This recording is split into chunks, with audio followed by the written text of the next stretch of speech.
truc putaclic, comment j'ai fait 1 million en 12 mois sur Amazon. Putain, moi je suis en déplacement pour le boulot et tout, je regarde ça, j'y crois pas, mais je vais quand même regarder. Tu cliques quand même, je clique quand même le truc 1 heure, putain, je regarde la vidéo, je dis ça a l'air correct, peut-être que ça peut marcher son truc. Mars 2015, on fait les premières ventes juillet ou août et ça cartonne. On connaissait rien sur Amazon, on n'avait même pas 3 mois d'expérience. On faisait ça, on parlait de notre job d'ingénieur, on n'avait pas passé non plus des centaines d'heures.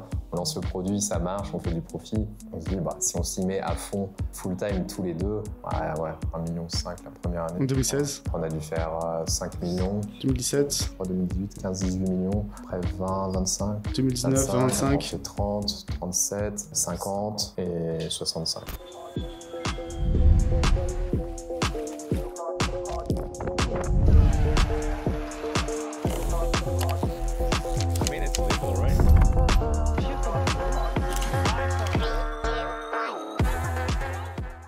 Dans cet épisode, on reçoit Ben et Max, les plus gros vendeurs français sur Amazon. Vous êtes les rois du protège-matelas. C'est comme ça que je vous présente à tout le monde. Les rois du protège-matelas, je sais pas si c'est un super compliment, mais effectivement, on vend pas mal de protège-matelas sur Amazon. Je crois qu'on a peut-être 30 à 40% de part de marché sur toute Amazon Europe, sur les protège-matelas. Donc, il pèse sur le protège-matelas. Vous posez sur le protège-matelas. Sur tout ce qui est protection pipi. Voilà. Et Paul a mis dans le plan pour essayer de me piéger, deviner qui est Ben et qui est Max. Parce qu'ils sont jumeaux, je pense qu'ils l'ont vu. Comme vous êtes jumeaux, je sais que c'est toi Max et c'est toi Ben. Putain, très fort. Comment tu sais? Mais parce que t'es venu sur le podcast et vous n'avez pas exactement la même tête. Vous avez pas exactement la même tête. Il y en a qui nous confondent. T'étais en vidéo sur le podcast. Ouais. Ton visage est plus fin. Et moi, plus voilà. rare. Je l'ai reconnu directement, alors que Paul m'avait dit c'est impossible de les différencier. Plus je vois, plus c'est évident maintenant. Ça devient de plus en plus évident. Des gens, boulot. Ouais. Mais avant, c'était plus difficile à l'école et tout, parce qu'on habitait chez les parents, du coup, on mangeait la même chose. Donc forcément, on était similaires. Là, depuis qu'on n'habite plus ensemble, voilà. Deux régimes alimentaires complètement différents, une prise de masse. Vous avez quand même gardé la même barbe, la même coupe de cheveux, les mêmes fringues et tout. Ouais, vous auriez pu faire cheveux longs, cheveux courts, un truc un peu plus simple. À peu près les mêmes lunettes, le même style. 2025 résolution. Ok. On avait parlé dans l'épisode précédent du fait d'être jumeaux et de bosser ensemble. C'est un peu, je pense, le rêve de pas mal de gens de se dire si seulement j'avais une deuxième personne que je pouvais partager les tâches et tout. Comment vous partagez les tâches dans votre business? Comment on se dispatche les tâches? Facilement depuis le départ. En gros, on a toujours commencé avec une répartition. Moi, je m'occupe plutôt de la partie amont, ou développement des produits, trouver les produits, les faire venir à l'époque jusque chez Amazon dans les entrepôts. Après, Ben, toi, tu gérais plutôt la partie vente, marketing, sales. Donc, lancement des produits sur Amazon, les référencer, puis après, tout le suivi opérationnel, logistique, réappro, etc. Donc, on va dire plutôt la partie opérationnelle. Ce qui est quasi toujours le cas maintenant, sauf qu'il y a des personnes en dessous de nous pour gérer ça, mais c'est un peu nos... Et comment vous avez décidé ça? Est-ce que vous avez déjà des skills un peu différents de base ou c'est fait naturellement? Question, ça remonte. Pierre, papier, ciseaux. Non, je sais même pas comment ça s'est fait. Je sais même pas comment ça s'est fait. Après, nous, de base, justement, on n'est pas super complémentaires, vu qu'on est de formation ingénieur tous les deux. Moi, dans la chimie environnement, toi, pétrochimie, donc c'est quand même assez similaire, donc nos compétences étaient quand même assez proches. Après, je pense que toi, tu avais cette partie commerciale, c'est peut-être pour ça que tu as fait... Moi, j'étais ingénieur commercial, du coup, bon, il y a un peu plus de ventes. Du coup, on s'est dit, mais... Aucun rapport. Aucun rapport sur du référencement. C'est un teasing de ce que tu vendais avant, hein, pour comment t'es passé à... Ou protéger matelas, mais avant, c'était plus bling-bling. Plus bling-bling, je sais pas. C'était des machines pour des laboratoires pétroliers. Ouh. Mais... heureusement qu'on peut pas montrer les photos sur... On a notre miniature là, on a notre miniature. Je vais t'envoyer la photo, ça fait pas rêver. Mais en tout cas, techniquement, ça faisait rêver. C'était une grosse technologie française et tout qu'on vendait un peu partout dans le monde. Donc c'était pas mal, mais par contre, quand tu regardes la photo, je préfère une essoreuse à salade ou un protège-matelas. Ah oui, carrément. Eh oui, eh oui. Est-ce que vous avez parfois l'impression de dire putain, j'ai pris la partie difficile et l'autre a la partie plus facile? Jamais. Non, vous êtes satisfait de votre répartition? Et du coup, comment vous êtes venu ensuite à Amazon? Parce que nous, on est parti de rien, on n'avait pas le choix, tu vois. Vous avez une situation, vous étiez installé, vous avez fait des études qui étaient liées à ce que vous faisiez. Il y a quand même un gap plus large ensuite. Qu'est-ce qui vous a amené à aller sur Amazon? Et même de façon générale, vous êtes très orienté self-dev, ce qui n'est pas le cas de beaucoup d'ingénieurs. Qu'est-ce qui vous a amené à ça? C'est pas le cas de beaucoup d'ingénieurs, mais c'est le cas de beaucoup de gens qui montent des business, je trouve. Maintenant, c'est un peu t'as le truc dev perso, et après, souvent tu finis par l'entrepreneuriat. Donc nous, je pense que c'est pas venu tout de suite. Pas venu tout. Alors moi aussi, je me souviens, à la fin de mon école, je voulais déjà créer une société, puis après, on se fait un peu happer dans le truc. Le système recruté par un grand groupe, tu bosses là-dedans, tu gravis les échelons, pardon. Et qu'est-ce qui a fait? C'était plus que, en tout cas, ça nous faisait plus trop rêver. Nous, on était ingénieurs, mais un peu par défaut. On n'a jamais été passionnés de technique, comme la plupart des ingénieurs, où ils sont trop contents de construire leur machine et tout. Nous, je me rappelle, en école d'ingé, franchement, c'était promo, c'était pas énorme. J'étais à Grenoble, 150 élèves sur les 150, je pense, des mecs qui kiffaient la science et tout. Et 10 quoi, 15. C'est juste des gens qui sont bons à l'école et qui continuent. Ils étaient à l'école, tu fais quoi? Bon, tu veux construire des avions, tu es plutôt chimie, ouais, j'aimais bien la chimie en cours et tout, mais on savait pas trop faire. Quand tu regardes à la fin, c'était quand même des choses compliquées, des sujets complexes et tout, mais tu regardes vraiment des passionnés, ceux qui se mettent au premier rang, qui posent des questions et tout, c'était pas la majorité quoi. Mais après, tu rentres dans le game, hop, t'aimes bien, t'as des promotions, t'as des bonnes opportunités, t'as quand même des bons salaires directement, tu peux te faire plaisir. Du coup, c'était pas mal. Et après, ouais, c'est venu, on a quand même fait combien? Peut-être 8 ans. 8 ans quand même, salariat. Et t'arrives l'étape où tu te dis, bon, ok, là, c'est quand on a commencé, moi je crois que c'était, maintenant ça date, ça fait un peu plus de 10 ans. Tu cherches, tu passes des entretiens, tu te dis, ouais, je vais tester quelque chose d'autre. T'imagines, tiens, à la place de ton chef, tout ça, et en fait, tous les postes, tu te dis, mais en fait, je passe les entretiens, mais ça me faisait même pas rêver, quoi. Je me dis, mais attends, dans 5 ans, 10 ans, mais c'est pas ouf, quoi. Et c'est un peu, je pense, au même moment qu'on s'est mis un peu à lire pas mal de bouquins, développement personnel. Vous en discutez beaucoup ensemble parce que vous avez des travails différents, vous fréquentiez encore beaucoup ou c'était... Alors, on n'habitait pas du tout au même endroit. Enfin, toi, à l'époque, t'étais où? T'as 1 heure, Poissy, à un moment, j'étais à Nancy, donc non, on était loin. Mais ouais, je dirais c'est plutôt la mouvance dev perso, à lire pas mal de livres, tu vois, sur Miracle Morning, te lever tôt, développement personnel, 100% responsable, et du coup, à force de ça, on se dit, ouais, finalement... Côtoyer des personnes, on les côtoyait pas, mais déjà à l'époque, YouTube et tout, tu regardes pas mal de podcasts et tout, tu vas te dire, putain, mais en fait, eux, ils ont une vie sympa et tout, il y a peut-être d'autres... Moi, je me souviens, quand j'étais salarié, donc sur un gros site, 1000 personnes, le directeur de site, énormément de pression, des syndicats, énormément de responsabilités, de voyages et tout. Je pense qu'on regardait juste d'un point de vue monétaire, son salaire qu'il gagnait par rapport à d'autres personnes, déjà à l'époque, qui étaient sur le web, qui étaient soit coach, soit... Et là, moi, je voyais le delta, où ils étaient là en mode, ouais, c'est trop bien ma vie, je passe du temps avec ma famille, je gagne tant. Moi, je voyais tous les top management du site qui étaient complètement stressés et pas super épanouis. Je me suis dit, tiens, ça doit être c'est quand même une meilleure voie, quoi. Et du coup, on a commencé à écouter beaucoup de podcasts aux US, à l'époque, on n'avait pas en France. Et on a pas mal influencé par ça. Et après, on a commencé à se dire quel business on pourrait trouver, quoi. C'était avant d'avoir des enfants, je crois.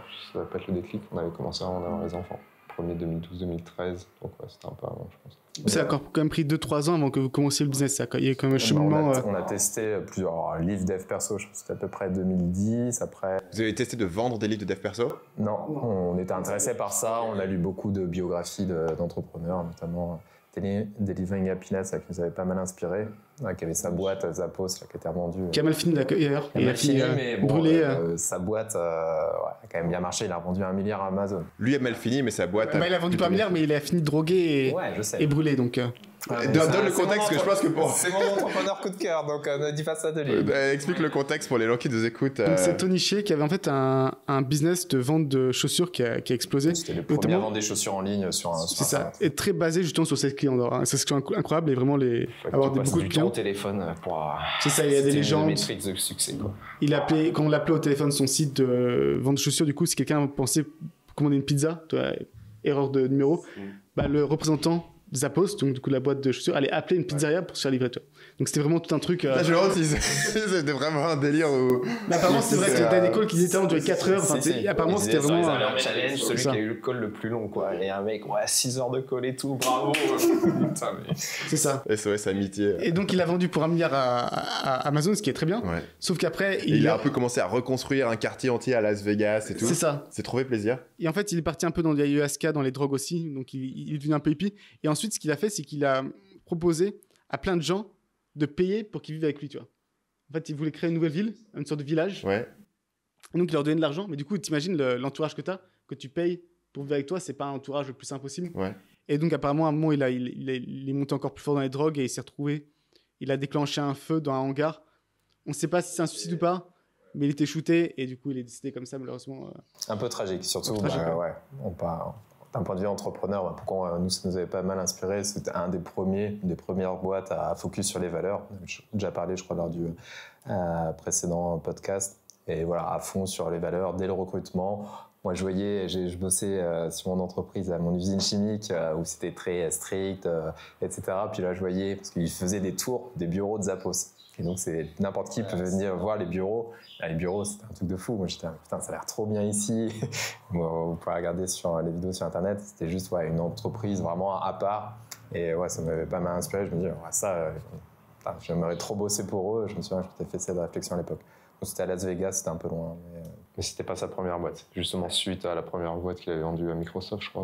Ouais, il avait vendu sa première boîte au bout de 3 ans après Harvard, je crois, à 50 millions. À 20 ans. À 26 ans. Et du coup, il s'était dit, bon, là-dessus, mais à la fin, il avait perdu un peu le sens de sa boîte. Les gens venaient là juste parce que c'était la start-up tendance. Et du coup, il n'y avait plus trop de lien avec les personnes. Et suite à ça, il s'est dit, je vais revendre et je vais recréer un truc, une boîte qui me ressemble et tout, quoi. Donc, effectivement, la fin est un peu tragique, mais ouais. Mais c'est vrai, ça lui a impacté. Un très bon bouquin, Delivering Happiness. Delivering Happiness, en français, c'était traduit l'entreprise du bonheur, je crois. Vraiment focus sur épanouissement des collaborateurs. Donc, du coup, vous êtes rentré un peu en self-dev, vous commencez à être pas très satisfait des perspectives de vos boulots. C'est ça. Et du coup, on cherche des business à lancer. Est-ce que vous avez lancé d'autres choses avant Amazon? Ok, je savais pas ça. Non, mais faut pas balancer. Non, on n'a pas fait de site porno, mais on a eu des concepts révolutionnaires.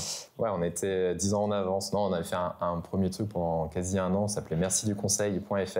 En gros, c'était un système de chatbot. En gros, quand t'allais acheter un truc à la Fnac, le mec il va te recommander le truc où il y a la garantie, il va te vendre l'assurance, mais il connaît rien sur les télés. Et nous, en gros, t'allais sur Merci du conseil, t'avais besoin d'acheter une télé ou une liseuse ou peu importe, et là t'avais un expert. Vous me voyez venir qui étaient les experts, qui étaient formés sur les meilleurs types de télé et qui trouvaient des bons plans sur Internet. Et du coup, nous, on avait des liens affiliés avec la Fnac, déjà Amazon à l'époque, et on prenait un pourcentage des ventes sur la télé qu'on recommandait, quoi. Et du coup, on cherchait les bons plans et surtout, on disait en fonction de tes besoins. Donc, c'était pas du tout automatisé. C'est nous qui recevions les chats en direct qu'on répondait. Là, maintenant, on pourrait le faire par IA. Et je crois que c'était en 2012. Les chatbots sur les sites, ça n'existait pas. C'était vraiment le tout début, quoi. Donc, et quel était le problème dans ce business? C'était difficilement scalable. Acquérir le trafic, peut-être. Puis, encore une fois, tu parlais du statut, on avait quand même des bons salaires ingénieurs. Là, je pense qu'au maximum, on est monté à. On était monté, je crois, numéro 1 sur un comparatif liseuse sur Google, ou numéro 3 et tout. Du coup, on a amené pas mal de trafic. Du coup, on convertissait avec des liens affiliés et tout. Mais encore une fois, là, on devait y passer 2 heures tous les jours. C'était pas un investissement, on a dû dépenser 50 €, je crois. Mais on a pris une grosse leçon, et la grosse leçon, c'est de dire, il y a quand même peu de probabilité quand tu fais un truc disruptif qui n'existe pas, que ça marche. Et du coup, la leçon qu'on avait tirée, c'était de se dire, on va plutôt essayer de faire quelque chose qui a déjà fait ses preuves. Ouais. Regarder, bien creuser que les preuves marchent, c'est ce qu'on a fait sur Amazon. Et là, une fois qu'on aura un peu un track record, on va plutôt essayer de faire ça, pouvoir le développer en Europe, ce qu'on a fait avec Amazon, quoi. Mais c'était quand même une bonne leçon. Puis nous, on n'y connaissait rien avant, référencement Internet. Un peu de SEO, un peu de... On a fait tout le SEO, tout ça au départ. Du coup, pour Échac, est-ce qu'il y en a eu d'autres ensuite? Après, on a fait d'autres business models, mais jamais été très loin. Ouais, on ne les avait pas lancés, les autres. Encore une fois, tout ça, c'était en parallèle de notre job. C'était aussi, ça a coïncidé à l'époque où on a eu nos premiers enfants. C'était des périodes assez chargées, mais... Et quand vous avez lancé Amazon, j'ai l'impression que vous étiez allé quand même vraiment à fond. Et vous aviez encore votre boulot à l'époque ou Ouais, on avait nos boulots. Pourquoi on y a été à fond, c'est que justement, vu qu'on avait fait plein de trucs qui ne marchaient pas des masses, là, on a vu vraiment une grosse traction. On l'a vu, nous, ce qu'on s'est dit, c'est juste pragmatisme, peut-être ingénieur. On n'y connaît rien. On a appris, je crois, la première fois qu'on entend parler de cette opportunité, mars 2015. On a l'email. Toi, c'était quand? C'était pareil que nous? On l'a lancé au même mois, août 2015. Ouais. Donc mars 2015, et je pense on fait les premières ventes juillet ou août. Et ça cartonne. Et on n'avait jamais, on n'y connaissait rien sur Amazon, on n'avait même pas 3 mois d'expérience. On faisait ça, on parlait de notre job d'ingénieur, donc il n'y avait pas passé non plus des centaines d'heures. On lance le produit, ça marche, on fait du profit. On se dit, si on s'y met à fond, full time tous les deux, ça va être juste. Du coup, ça a été bien d'avoir des trucs qui n'avaient pas chopé de traction avant, donc là, vous avez senti la différence, quoi. Quand vous faisiez happer et tirer plutôt que. Ça cochait pas mal de cases. Je crois que la vidéo, toi, c'était. Comment t'avais? Nous, c'était la vidéo de. Comment il s'appelle? Ryan Moran. Genre. Truc putaclic, comment j'ai fait 1 million en 12 mois sur Amazon. Putain, moi je suis en déplacement pour le boulot et tout, je regarde ça, je dis, bon ok, j'y crois pas, mais je vais quand même regarder. Tu cliques quand même, je clique quand même le truc 1 heure, putain, je regarde la vidéo, je dis, franchement, ça a l'air correct, peut-être que ça peut marcher son truc. Donc je vais essayer de développer après, j'ai fait mes recherches et tout, j'ai envoyé un email à Max en disant, putain, check ce truc-là, j'ai vu la vidéo de ce mec-là, apparemment c'est un business, tu vois, c'était 2015, donc ça avait commencé 2013-2014 aux US. Du coup, il y avait déjà des mecs au bout d'1 an, 2 ans qui commençaient à avoir des gros résultats et qui en parlaient. Il y avait déjà plein de podcasts et tout. Et quand on s'est renseigné, ça cochait pas mal de cases, notamment qu'il fallait quand même un peu de cash au départ pour acheter des produits. C'était pas non plus, il y avait quand même une barrière d'entrée. Ce qui était plutôt un truc positif. Plutôt un truc positif. De mettre du cash, on disait il y allait avoir moins de concurrence. L'avantage d'avoir été ingénieur et d'avoir économisé un peu, nous on avait un peu ce cash. Du coup on se disait on a un petit avantage. Côté ingénieur, même si on n'est pas passionné par la technique, on gère quand même des trucs beaucoup plus complexes que les produits qu'on vend actuellement. En tout cas, on gérait. Donc, on disait complexité produit, ça va, on devrait pouvoir gérer. On pouvait le faire depuis n'importe où. C'était aussi, ça faisait partie de la checklist aussi. Pouvoir partir de Paris à l'époque.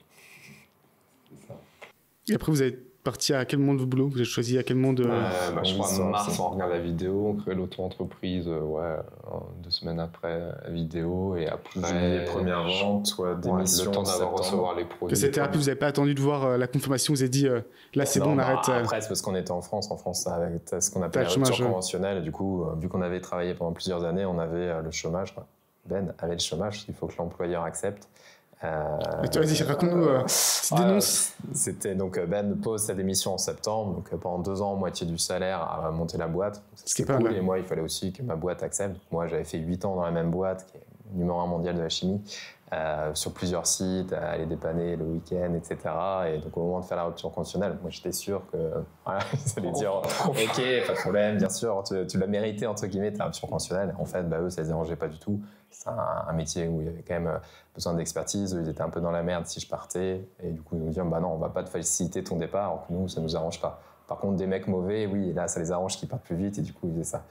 Voilà. Donc c'est pas grave, même chose, 100% responsable, plutôt voir où est le cadeau, le truc positif. Moi je me suis dit ça va être, je me suis dit ça quelques jours après. Sur le moment j'étais quand même un peu dégoûté, mais plutôt que rentrer dans le conflit, je vais négocier avec eux. Moi j'étais plutôt en mode non, ça va nous booster à avoir une grosse ambition et sortir plein de produits pour pouvoir quitter sans avoir besoin de leur accord, quoi. Du coup, coup de pression pour moi, direct. En disant, là, je suis le seul à bosser, je suis le seul à prendre. L'argent. Et voilà. Genre, souvenir à 2 familles. Ça, je suis sûr, ça jouait de ouf. Ouais. Le fait qu'on a été obligé, on se dit, attends, si on pourra remplacer nos salaires et tout, tu vois, on avait des. Moi, j'avais rencontré. T'as une deadline, quoi. À l'époque, il y avait un petit cercle à Paris et tout. J'avais rencontré d'autres salaires, les mecs, ils me donnent leurs objectifs. Tu sais, ils savaient qu'ils avaient 2 ans en mode chill et tout, ils avaient le chômage. Les mecs ils disent ouais, nous on voudrait faire, je me rappelle même plus du chiffre qu'il m'a donné, mais moi j'étais là, mais ça c'est le truc, c'est notre objectif du mois prochain, quoi. Là tu vas pas attendre 2 ans, lancer 2 produits en 2 ans, quoi, c'est trop lourd. Mais les mecs, genre, ils étaient safe, et nous on s'est dit attends, nous faut ça, du coup faut qu'on en lance beaucoup plus, et je pense que c'est un peu précipité, enfin. Bon, au final, c'était un cadeau, parce qu'on s'est mis la pression, on a réinvesti énormément dans le business, puis après, t'as cette pression aussi de le faire, et je crois, janvier, on avait atteint notre objectif, donc on avait fait 100 000 € de chiffre d'affaires en janvier, mensuel, et du coup, on s'était dit, bon... Janvier 2016 ? Ouais. Ah bah oui, c'est logique. Et du coup, si vous revenez rapidement, année par année, vous vous souvenez près du CA approximatif 2015 doit être... Le million, je sais qu'on l'a fait la première année. On a fait 2016. Vidéo aux US, on voilà, avait passé l'objectif. notre objectif, donc on a dû faire 1,5 million la première année. 2016. Mais encore une fois, parce qu'on avait mis du cash aussi pour faire tous ces produits. Après, on a dû faire 5 millions. 2017. 10, 15. Ouais, 2018, 15, du coup, environ. Ouais, c'est 15 logique. millions, on arrive à Maurice, je crois, 2018, 15, 18 millions. Après 20, 25. 2019, 25. On fait 30, 37, 50 et 65. Ok. Donc vous avez continué à la limite accélérer en fait. Ouais, alors il y a eu 2022, 2023, on a monté, je crois, que 10% de chiffre d'affaires. Et sinon, toutes les autres années, on a bien. Et du coup, vous finissez à combien cette année ? 65 millions hors taxes. Hors TVA, je suis important. Toi, TTC, c'est 80 millions. Moi, je compte tout, moi. Ouais, autour de 80 millions, je pense. TTC, mais ouais, hors taxes, 65 millions, je crois. On n'a pas encore les chiffres définitifs. Est-ce que vous avez réussi à maintenir, à grossir vos marges ou c'est... Ouais, on a augmenté les marges. Marge aussi. Donc, plus une bonne année.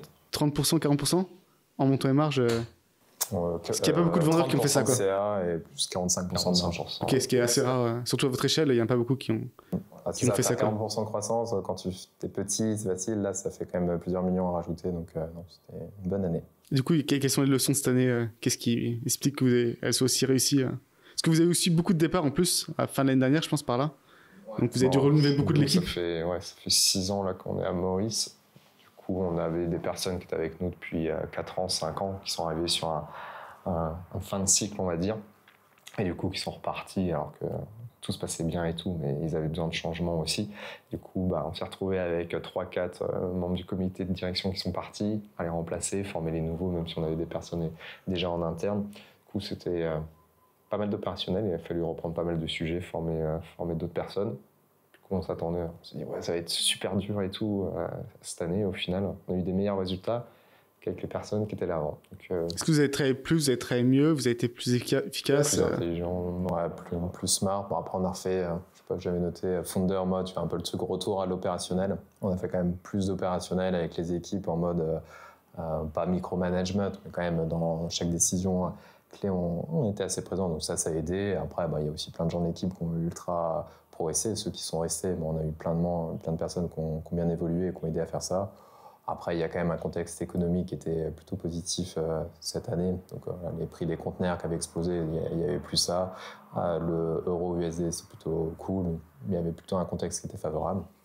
Et après, on savait déjà qu'on allait faire une très bonne année parce qu'on avait sorti des super produits l'année dernière. Des nouveaux protège-matelas, mais pas que. Et voilà, déjà on savait que ces produits-là, en faisant une full année en 2024, ça allait bien se passer, quoi. Et pour expliquer le fondament, c'était bien d'un post, je crois, de Paul Graham, ouais, qui parlait justement du mec de Airbnb, de Brian Chesky, qui avait fait une présentation, comme quoi justement aller un peu à l'encontre de l'idée sur très LinkedIn de il faut empower, il faut comment se dire, faut pas micromanager, faut pas gérer, faut faire confiance. C'est ça. Et là, c'est plutôt non, faut être au taquet et il faut creuser dans chaque. C'est ça.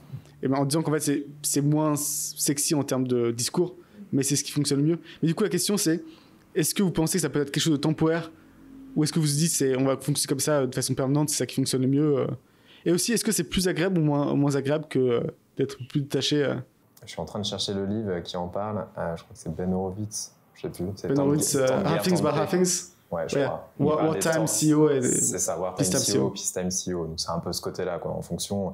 Et en gros, c'est plutôt quand tu as les chiffres un peu moins bons, etc. C'est là que tu as besoin d'un Wartime CEO qui va aller être plus présent sur le terrain, un peu plus de micromanagement, qui va être un peu au cœur. Et Peacetime, c'est là peut-être que tu as besoin de peut-être plus le manager mode. Alors nous, pour le coup, c'était pas un truc de crise, mais bon, avec les personnes qui sont parties, on a pu se dire, ouais, c'est peut-être pour ça qu'on l'a fait un peu plus. Mais... Est-ce qu'au final, est-ce que c'est pas même en termes de pace, c'est pas plus efficace d'être comme ça? C'est juste que c'est un peu fatigant à la longue, quoi. Il y a un côté. Et c'est peut-être pas tenable non plus, tellement, si ça dépend plus d'une personne, du coup. Deux personnes en l'occurrence pour vous. Dire que c'est nous qui avons tout fait. Non. Mais on était un peu plus opérationnels. Ouais, c'est ça. Je pense que plus de fatigue aussi. C'est plus fatigante. Après, tu vois, plutôt que de dire, vas-y, va faire ça, tu le fais avec la personne. Donc, tu passes du temps, et du coup, tu investis dans la personne. Du coup, ça demanderait peut-être un peu plus d'énergie. Après, ça dépend, chacun a ses relations. Je pense que comment tu évites de créer ces dépendances futures, quoi. Comment tu formes la personne, mais ensuite qu'il y a vraiment un moment où c'est que ce soit clair, que ce soit à elle de prendre le pas. Est-ce que toi, Stan, tu as des trucs par rapport à ça? Toi, qu'il n'y a pas un truc continu, en fait, une formation éternelle où en fait, la personne prend jamais une décision. Et toujours, toi, on avait parlé un peu juste de te rendre... Moi, c'est une discontinuité énorme, quoi, entre les gens à qui je vais jamais parler et les trucs que je vais faire entièrement tout seul. Pour moi, il y a pas d'entre-deux. En fait, j'ai jamais vraiment réussi sur les tâches du type écrire des vidéos, par exemple, de pouvoir le déléguer. Donc, j'ai des gens qui m'aident, mais en fait, ils vont me donner un truc et on va être en symbiose totale. Il n'y a pas un mot qui va sortir que moi, j'ai pas retouché. Mais du coup, ces personnages, j'en ai que deux, en fait. J'ai une personne qui m'aide à écrire les vidéos et une personne qui fait le montage. Mais sur toutes les autres personnes de l'équipe, moi, j'ai pas le temps et en fait, du coup, je leur donne autonomie totale au point où je leur parle pas, en fait. Quelqu'un d'autre leur parle à ma place. Tu leur donnes des objectifs, quand même. On a des objectifs, mais le truc de dire toutes les semaines, manager la personne, fixer les éléments, c'est pas moi qui m'en occupe. En fait. Quelqu'un d'autre s'en occupe. Parce que moi, je m'occupe surtout de la partie créative. Moi, je suis pas très fort pour la partie purement opérationnelle et tout. Tu vois. En fait, ça, c'est une faiblesse. Tu vois. Je perds le fil du temps. Par exemple, je parlais à une personne toutes les semaines. Au bout de 3 mois, je me rends compte, mais ça fait 2 mois en fait qu'on parle de la même chose. Tu vois. Ça fait 2 mois qu'on avance pas et le truc il aurait dû être fait il y a 1 mois, mais je m'en suis pas rendu compte parce que j'arrive pas à avoir ce recul. Je suis trop dans mes propres trucs que moi je suis censé faire. Et je privilégiais trop en fait ma productivité personnelle versus la productivité de l'équipe. Je pense que c'est un de mes principaux points limitants, tu vois, en termes de croissance. Et du coup, moi, j'ai jamais réussi à faire un entre-deux. Donc, c'est soit les gens sont 100% avec moi, mais du coup, je peux en avoir que 2, soit ils sont totalement autonomes. Après, un bon test, c'est de partir en vacances. Tu vois le test, on en a parlé dans l'épisode qui vient de sortir là. Là, t'arrives, tu parles de moi, au final, toi, t'as passé pas mal de temps et tout avec eux, c'est aussi une opportunité, même pour eux, de montrer. Grandir. Et puis souvent, nous, avec les équipes, ils ont envie aussi de montrer que voilà, ils ont bien géré et tout. Au final, ça s'est bien passé. Ça fait 2-3 ans qu'on a un peu intensifié aussi les absences, on va dire. Est-ce que tu aurais, parce que justement on avait Max dans l'épisode précédent, on a Ben qui était principalement sur la partie opérationnelle, notamment du portfolio existant. Vous avez quelque chose comme 3000 produits maintenant, donc un nombre absurde. Et trouver le produit, je pense, c'est comprendre à quel point c'est compliqué quand même de vraiment gérer au jour le jour. Tu peux pas avoir 3000 produits en tête, ça n'existe pas. C'est quoi tes conseils pour être bon opérationnellement? Parce que je pense vraiment que sur Amazon, ça va être le facteur déterminant. Parce que finalement, tous les produits sont visibles, tout le monde est sur tous les produits, il y a la concurrence partout. C'est à quel point tu peux être efficace et efficient dans ta gestion de ton portefeuille. Est-ce que tu as des conseils par rapport à ça? Pas de conseils magiques, mais il faut essayer de garder les choses simples. Souvent, on a tendance quand même à complexifier pas mal de choses. Et après, c'est avec les équipes, essayer nous, on essaie de mettre pas mal d'accountability, que les personnes, tiens, que tu sois un junior et tout, t'as un portefeuille qui est plus petit, mais c'est toi qui es responsable de ce portefeuille, même si tu as que 5 produits, peut-être des seniors qui en ont plus, peut-être les seniors, ils vont avoir des portefeuilles avec des plus gros chiffres d'affaires, etc. Mais tout le monde est responsabilisé, et du coup, ça permet de faire un peu monter tout le monde. Et après, bien sûr, on est derrière, on peut regarder, je pense, ce système où les personnes, chaque semaine, entre guillemets, ils sont attendus sur les résultats de leur portefeuille, etc.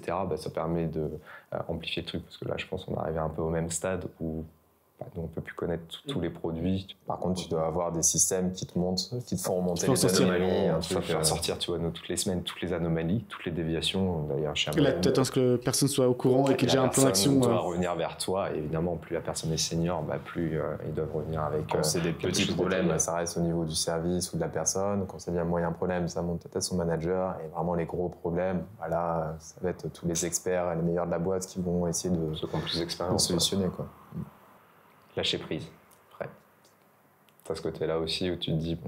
Est-ce que tu acceptes que ça prenne un jour de plus, 2 jours de plus, toi? Est-ce que tu es là, mieux vaut pas intervenir et laisser le truc tuer un peu plus? Et pareil, ça dépend plus facilement la nature du problème. C'est ça dépend de tes problèmes. Si c'est un gros problème qui a un impact énorme sur la société, on va pas accepter. Par contre, oui, sur les petits problèmes, ils peuvent se faire la main. Et ça fait partie du jeu. Si tu penses, si tu as la vision un peu utopique en disant, tiens, faut pas qu'il y ait de problème, tu seras toujours un peu frustré. Là, tu te dis, si je bosse ce soir, je suis sûr que tu peux trouver des trucs. C'est sûr. Pour les produits, il y a des couilles partout. Et pareil, même pour les collaborateurs, s'ils passent un peu plus de temps, ils vont retrouver d'autres choses. Il faut trouver le truc un peu acceptable. Tu vois, quand les résultats sont bons, que ça marche et tout, trouver le truc où chacun est quand même épanoui. Et dose de frustration acceptable, on va dire. Et accepter cette mécanique qui est pourtant idiote et logique, c'est que tu passes de 300 à 3000 produits. Si tu as x5 les heures, c'est déjà un énorme succès, toi. Ouais, mais forcément, le ressenti, il va comme ça, parce que tu as plus de problèmes à gérer. Nous, on essaye pas mal de fonctionner en pourcentage. Vous êtes genre 5 produits suspendus, vous êtes 20 produits en rupture, 30 produits Enfin, c'est constant. Si tu réfléchis pas en pourcentage, et juste milliers d'euros, des problèmes qui t'a coûté 10 000 euros, 15 000 euros. Ça, c'est horrible. C'est le pire. En valeur absolue, c'est vraiment le pire. Toi, t'as peut-être moins ça, mais nous, quand t'es en rupture ou autre, où tu te dis l'argent que tu perds, le manque à gagner, il est douloureux, quoi. Tu vois, tu te dis, c'est acceptable, enfin une bonne gestion, c'est 2% de frais de storage, etc. Si toi, tu arrives à faire ça, ok, tu as eu les 2%, ok, ça fait un montant, mais tu vois, tu as peut-être mieux géré que l'année dernière où tu étais à 2,3, et au final... Et si tu regardes en euros brut, et si tu en plus as un référentiel autre, du style un salaire ou autre, c'est très mauvais. C'est ça, là tu te dis, putain, ce qu'on aurait pu faire avec cet argent, mais non, il faut regarder en global. Pareil sur les échecs produits, forcément, on en fait toujours plein, malgré que ça fait quasi 10 ans qu'on fait ça. Une fois, si tu en fais 10%, 20% d'échecs sur l'année, c'est très très faible. Même si ces 20%-là, ils vont avoir un impact émotionnel assez fort parce que ça va demander plein de temps aux équipes pour les gérer. Mais il faut prendre du recul sur ce truc-là. Maintenant, limite, avec l'expérience, tu vois, c'est budgété, quoi.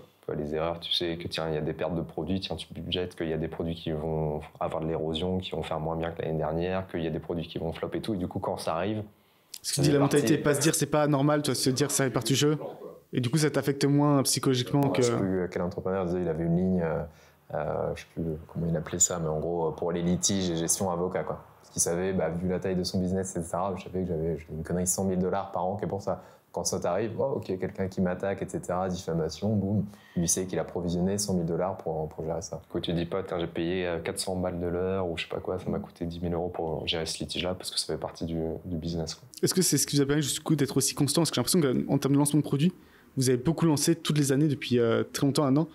Alors que moi, j'ai l'impression que quand il y a une mauvaise année, j'avais tendance à moins lancer parce que j'étais un peu plus pessimiste, tu as plus de problèmes à gérer. Et psychologiquement, tu as envie un peu de te renfermer, toi. Tu te dis un peu en contraction. Je pense qu'il y a le côté, comme on a discuté l'autre fois, vu qu'on est déjà deux, on a un peu cette chance-là. Moi, j'étais plutôt focus sur le développement produit, donc ça permet d'avoir quelqu'un. Sinon, tu peux vite te noyer dans les opérations. Et après, ce que disait Ben, on a des indicateurs chaque semaine, chaque mois. On sait combien on doit valider de produits. Il y a des personnes qui ont ça dans leurs objectifs individuels. Donc forcément, il n'y a pas trop de surprises. Alors évidemment, quand tu regardes sur l'année, ça fait ça. Mais globalement, c'est juste savoir, te dire, ça c'est un objectif important de sortir X produits. Tu le monitores tous les 3 mois, les mois, les semaines. Tu le fais cascader aux équipes. Et après, normalement, ça marche.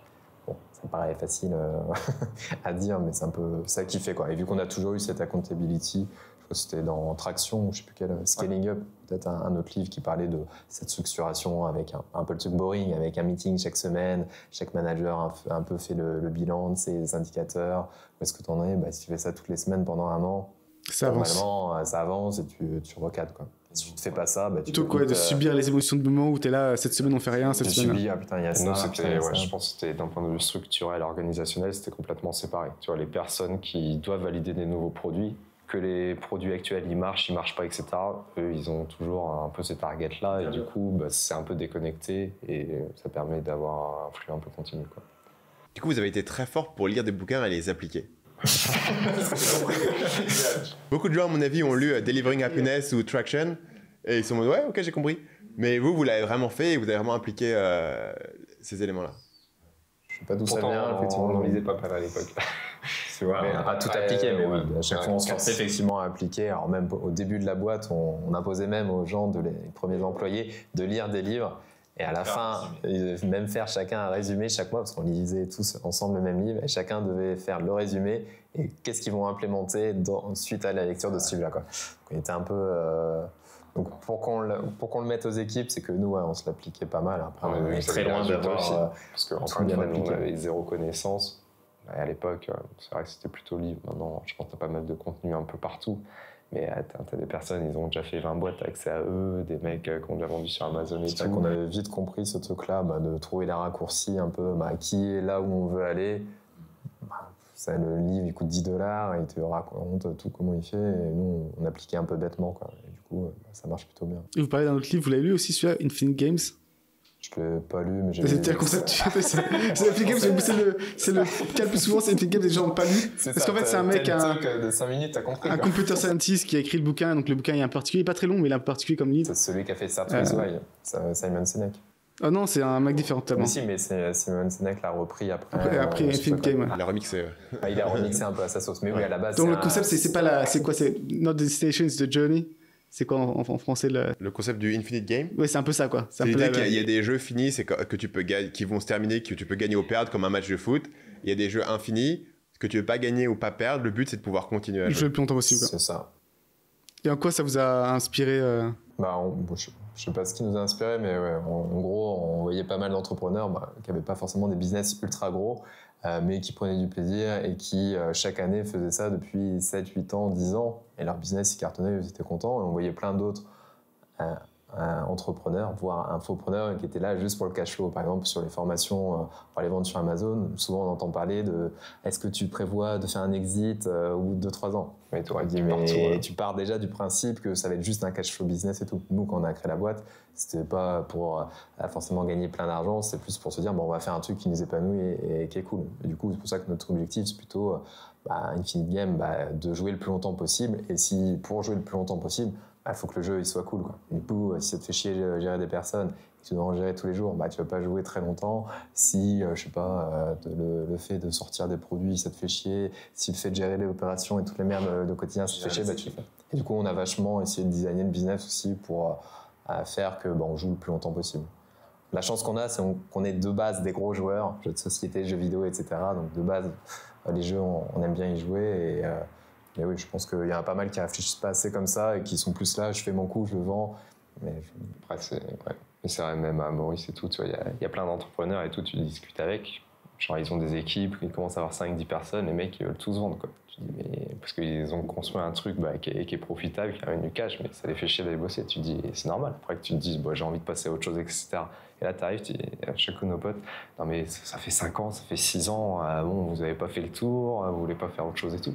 On a créé le jeu pour s'amuser. Et en fait, juste, par exemple, dans les recrutements, les personnes qu'on recrute, on recrute en mode, ok, est-ce qu'eux, ils vont nous permettre, entre guillemets, de continuer l'aventure et que l'aventure soit longue. Et donc, on a des trucs sur est-ce qu'ils sont fun, les classiques, est-ce que tu partirais en vacances, etc.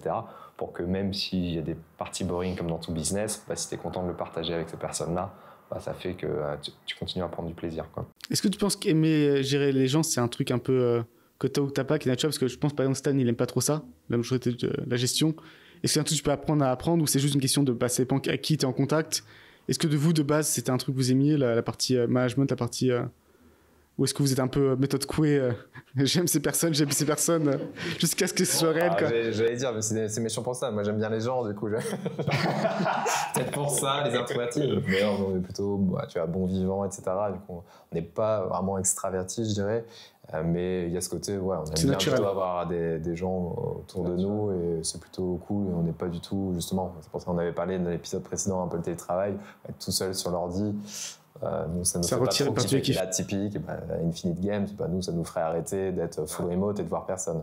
Donc je pense qu'on avait quand même cet attrait pour ce côté convivial, de gérer les gens, être entouré de gens. Et je pense on s'est jamais dit, c'est vrai que t'as raison, c'est souvent chez les entrepreneurs un truc, gérer l'humain, c'est que des emmerdes, etc. On l'a jamais trop vu comme ça, quoi. Après, toutes les entreprises sont différentes. Tu vois, j'ai un call center. Forcément, tu kiffes pas tous les jours et tout. Tu recrutes des personnes. Tu vois, les mecs chez Amazon, ils ont que des personnes qui ont fait des grosses études, machin. Ils s'amusent. Ça dépend aussi qui t'as la possibilité de recruter. Nous, on recrute quand même si on recrute pas mal en local et tout. On a beaucoup de profils, tu vois, au potentiel. Qu'importe le type d'éducation et tout. On se dit, putain, eux, c'est des pépites et tout.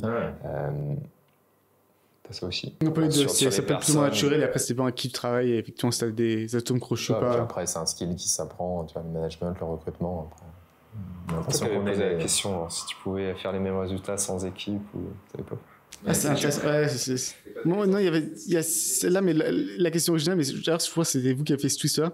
Moi, c'était, est-ce que tu préfères avoir un business qui fait 1 million de bénéfices avec 2 millions de CA, en tout cas style, ou un business qui fait 100 millions de CA avec 1 million de bénéfices? Et après, le problème de cette question, c'est est-ce que tu mets l'option, est-ce que tu peux faire améliorer le business? Moi, je choisis tout le temps 100 millions. Parce que 100 millions, si tu peux jouer, déjà, tu as un impact qui est plus fort au niveau mondial, on va dire. Et puis après, derrière, tu as des leviers, logiquement, pour faire augmenter ta marge. Alors que quand tu as un très faible chiffre d'affaires, aller l'augmenter, c'est plus compliqué. Et après, l'autre truc, c'est les personnes. Donc, effectivement, idéalement, vous auriez combien de personnes? Toi, si vous faisiez les mêmes résultats, vous pouvez faire la même chose, mais avec combien de personnes vous feriez? Parce que moi, j'ai en tête un peu entre 5 et 10, tu vois. J'aimerais bien avoir une équipe avec moi, mais pas trop de monde non plus, toi. Alors que tu vois, moi, je pense avoir 100 personnes ou 300 personnes, ça ne me dérangerait pas. Tu kifferais? Et toi, Stan? Personne. Moi, 5, c'est bien. On fait des marques. 5, c'est bien. Moi, quand je fais une retraite d'équipe et que j'ai 8 personnes, je suis content, tu vois. Ouais. Je sais pas, je me dis, tu vois, 300 personnes, 400 personnes, cool. Tu fournis un travail, entre guillemets, du coup, c'est une question de question, ça révèle, je pense, Parce que là, après, il y a 100 personnes, on a fait un festival, tu vois. Tu peux faire des trucs, des events que tu peux pas faire à 5 personnes. Vous poseriez à Maurice, premier employeur de Lille. Ah non, on est très loin. Non, mais plus encore. Et en recrutement, justement, vous parlez de questions clés, sérum de vérité. C'est-à-dire quoi, ça? Ouais, c'est moi qui ai mis ça en préparant. Interrogatoire un peu musclé. Non, mais en fait, c'est issu d'un livre que je recommande à tout entrepreneur qui veut recruter, qui s'appelle... Un livre appliqué. Un livre appliqué, encore une fois, qui s'appelle The Who.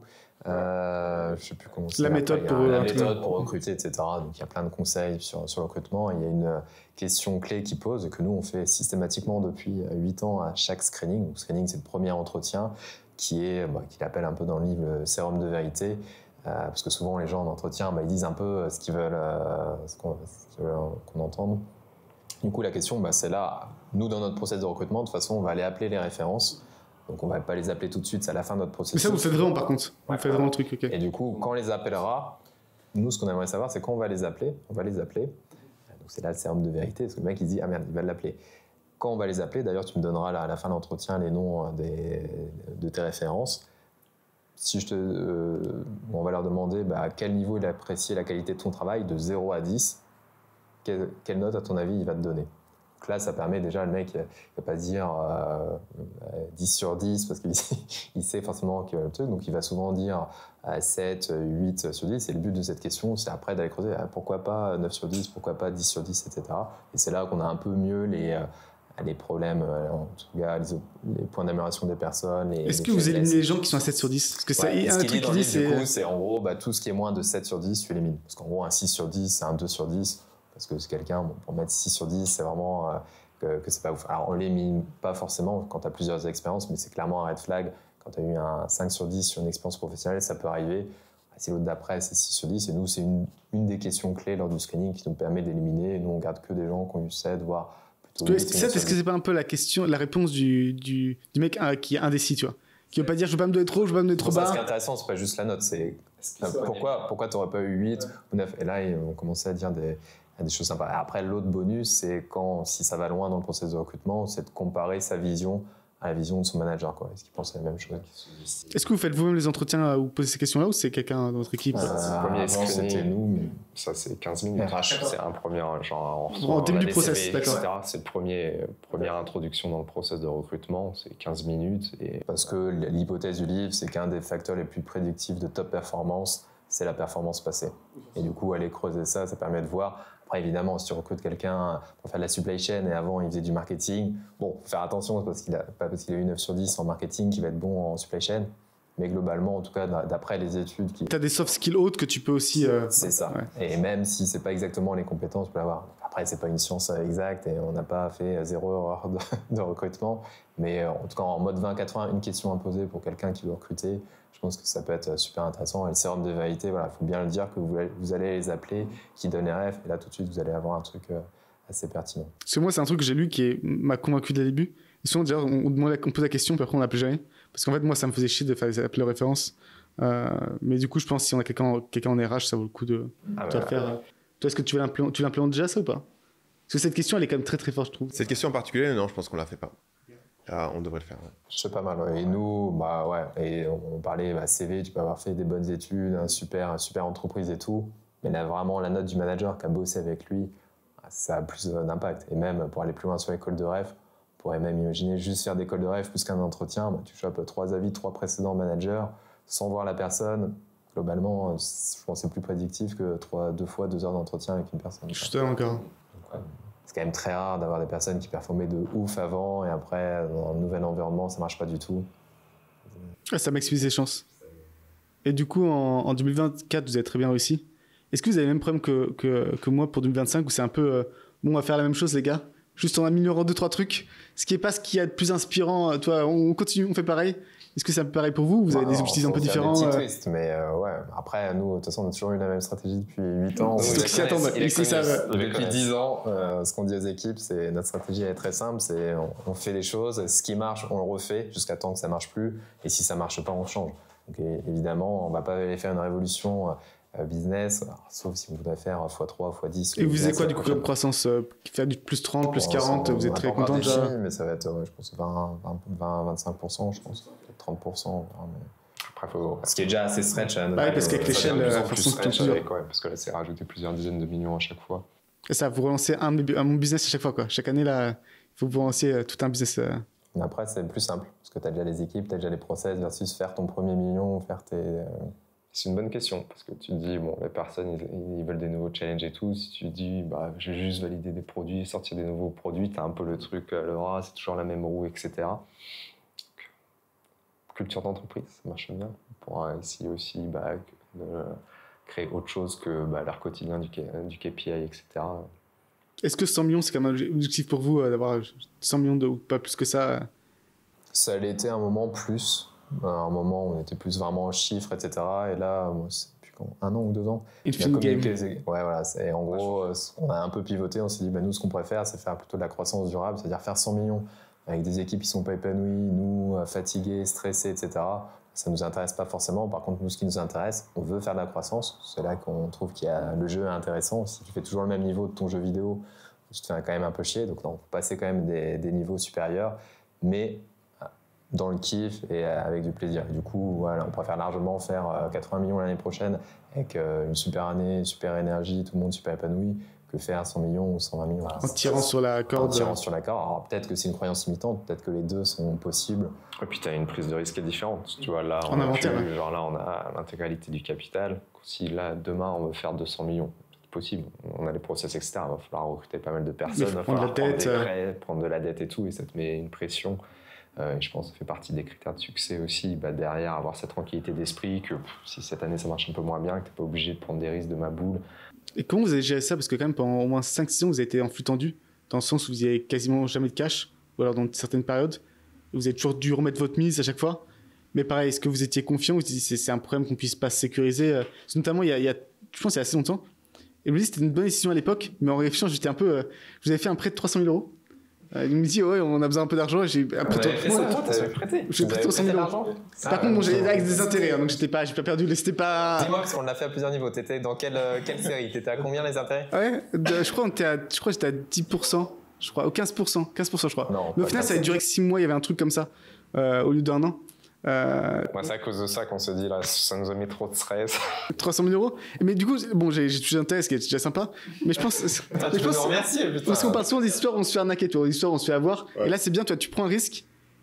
Eux, ils ont vu que je leur faisais confiance, que je leur ai prêté. Ouais. L'argent est revenu. Donc, toi, c'est augmenté le taux de confiance. Donc, maintenant, on a un stade de relation. On sait que on aurait pu mutuellement savoir et on ne l'a pas fait, tu vois. Et du coup, ça renforce un certain degré de confiance. Donc, je savais pas. Moi, j'étais beaucoup. Vous avez d'autres créditeurs. Moi, je pensais. Il pensait que vous étiez mis que à lui. Si, on avait plusieurs. Comment on avait fait? Je sais plus, 500 000 € ou 600 000 €. En gros, c'était pour l'histoire, on avait la société en France, quand on est venu à Maurice, du coup, on a créé une société mauricienne. La société mauricienne a racheté la société française, parce qu'on l'a fait dans bonne et due forme avec les marques, etc. Sauf que du coup, la société mauricienne, elle avait besoin du cash pour acheter les nouveaux produits. Mais le cash était sur la société française, mais tant qu'on ne l'avait pas liquidé, celle-ci, nous, on n'avait pas ce cash-là. Donc, en gros, et on avait plein de projets de croissance, de produits qui marchaient super bien.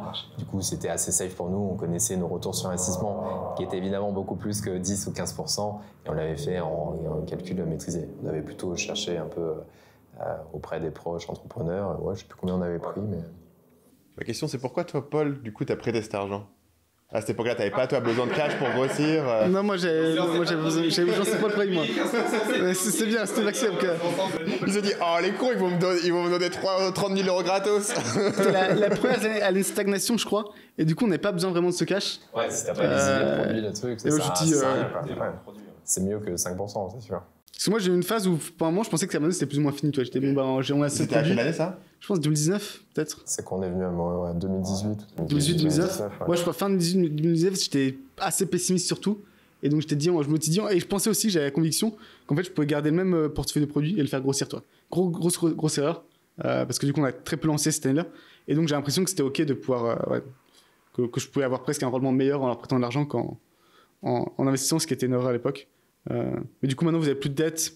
Ça y est. C'est bon, c'est réglé. Zéro dette, zéro, que ça soit de la banque ou mais du coup, c'est pas forcément un critère de succès. Vous ne serez pas prêt à remettre pareil de ligne de crédit? Vous avez une ligne de crédit, mais une petite ligne de crédit, pas quelque chose de pas très. On utilise zéro prêt bancaire, ce qui est un peu une erreur parce qu'on pourrait avoir un gros effet de levier. Mais pareil, c'est une question de Infinite Games. Est-ce que tu veux aller te tendre? Tu te dis, ça veut dire qu'ils savent pas gérer, ça veut dire qu'ils n'ont pas des opportunités de croissance parce que s'ils pouvaient avoir de l'argent pas cher à 3-4% et qu'au final ils le prennent pas, ça veut dire que les projections pour la boîte sont pas si ouf. Mais c'est un choix personnel. Ouais. T'optimises pas pour l'aspect croissance, t'optimises pour autre chose. Ouais. C'est déjà énorme. Ouais.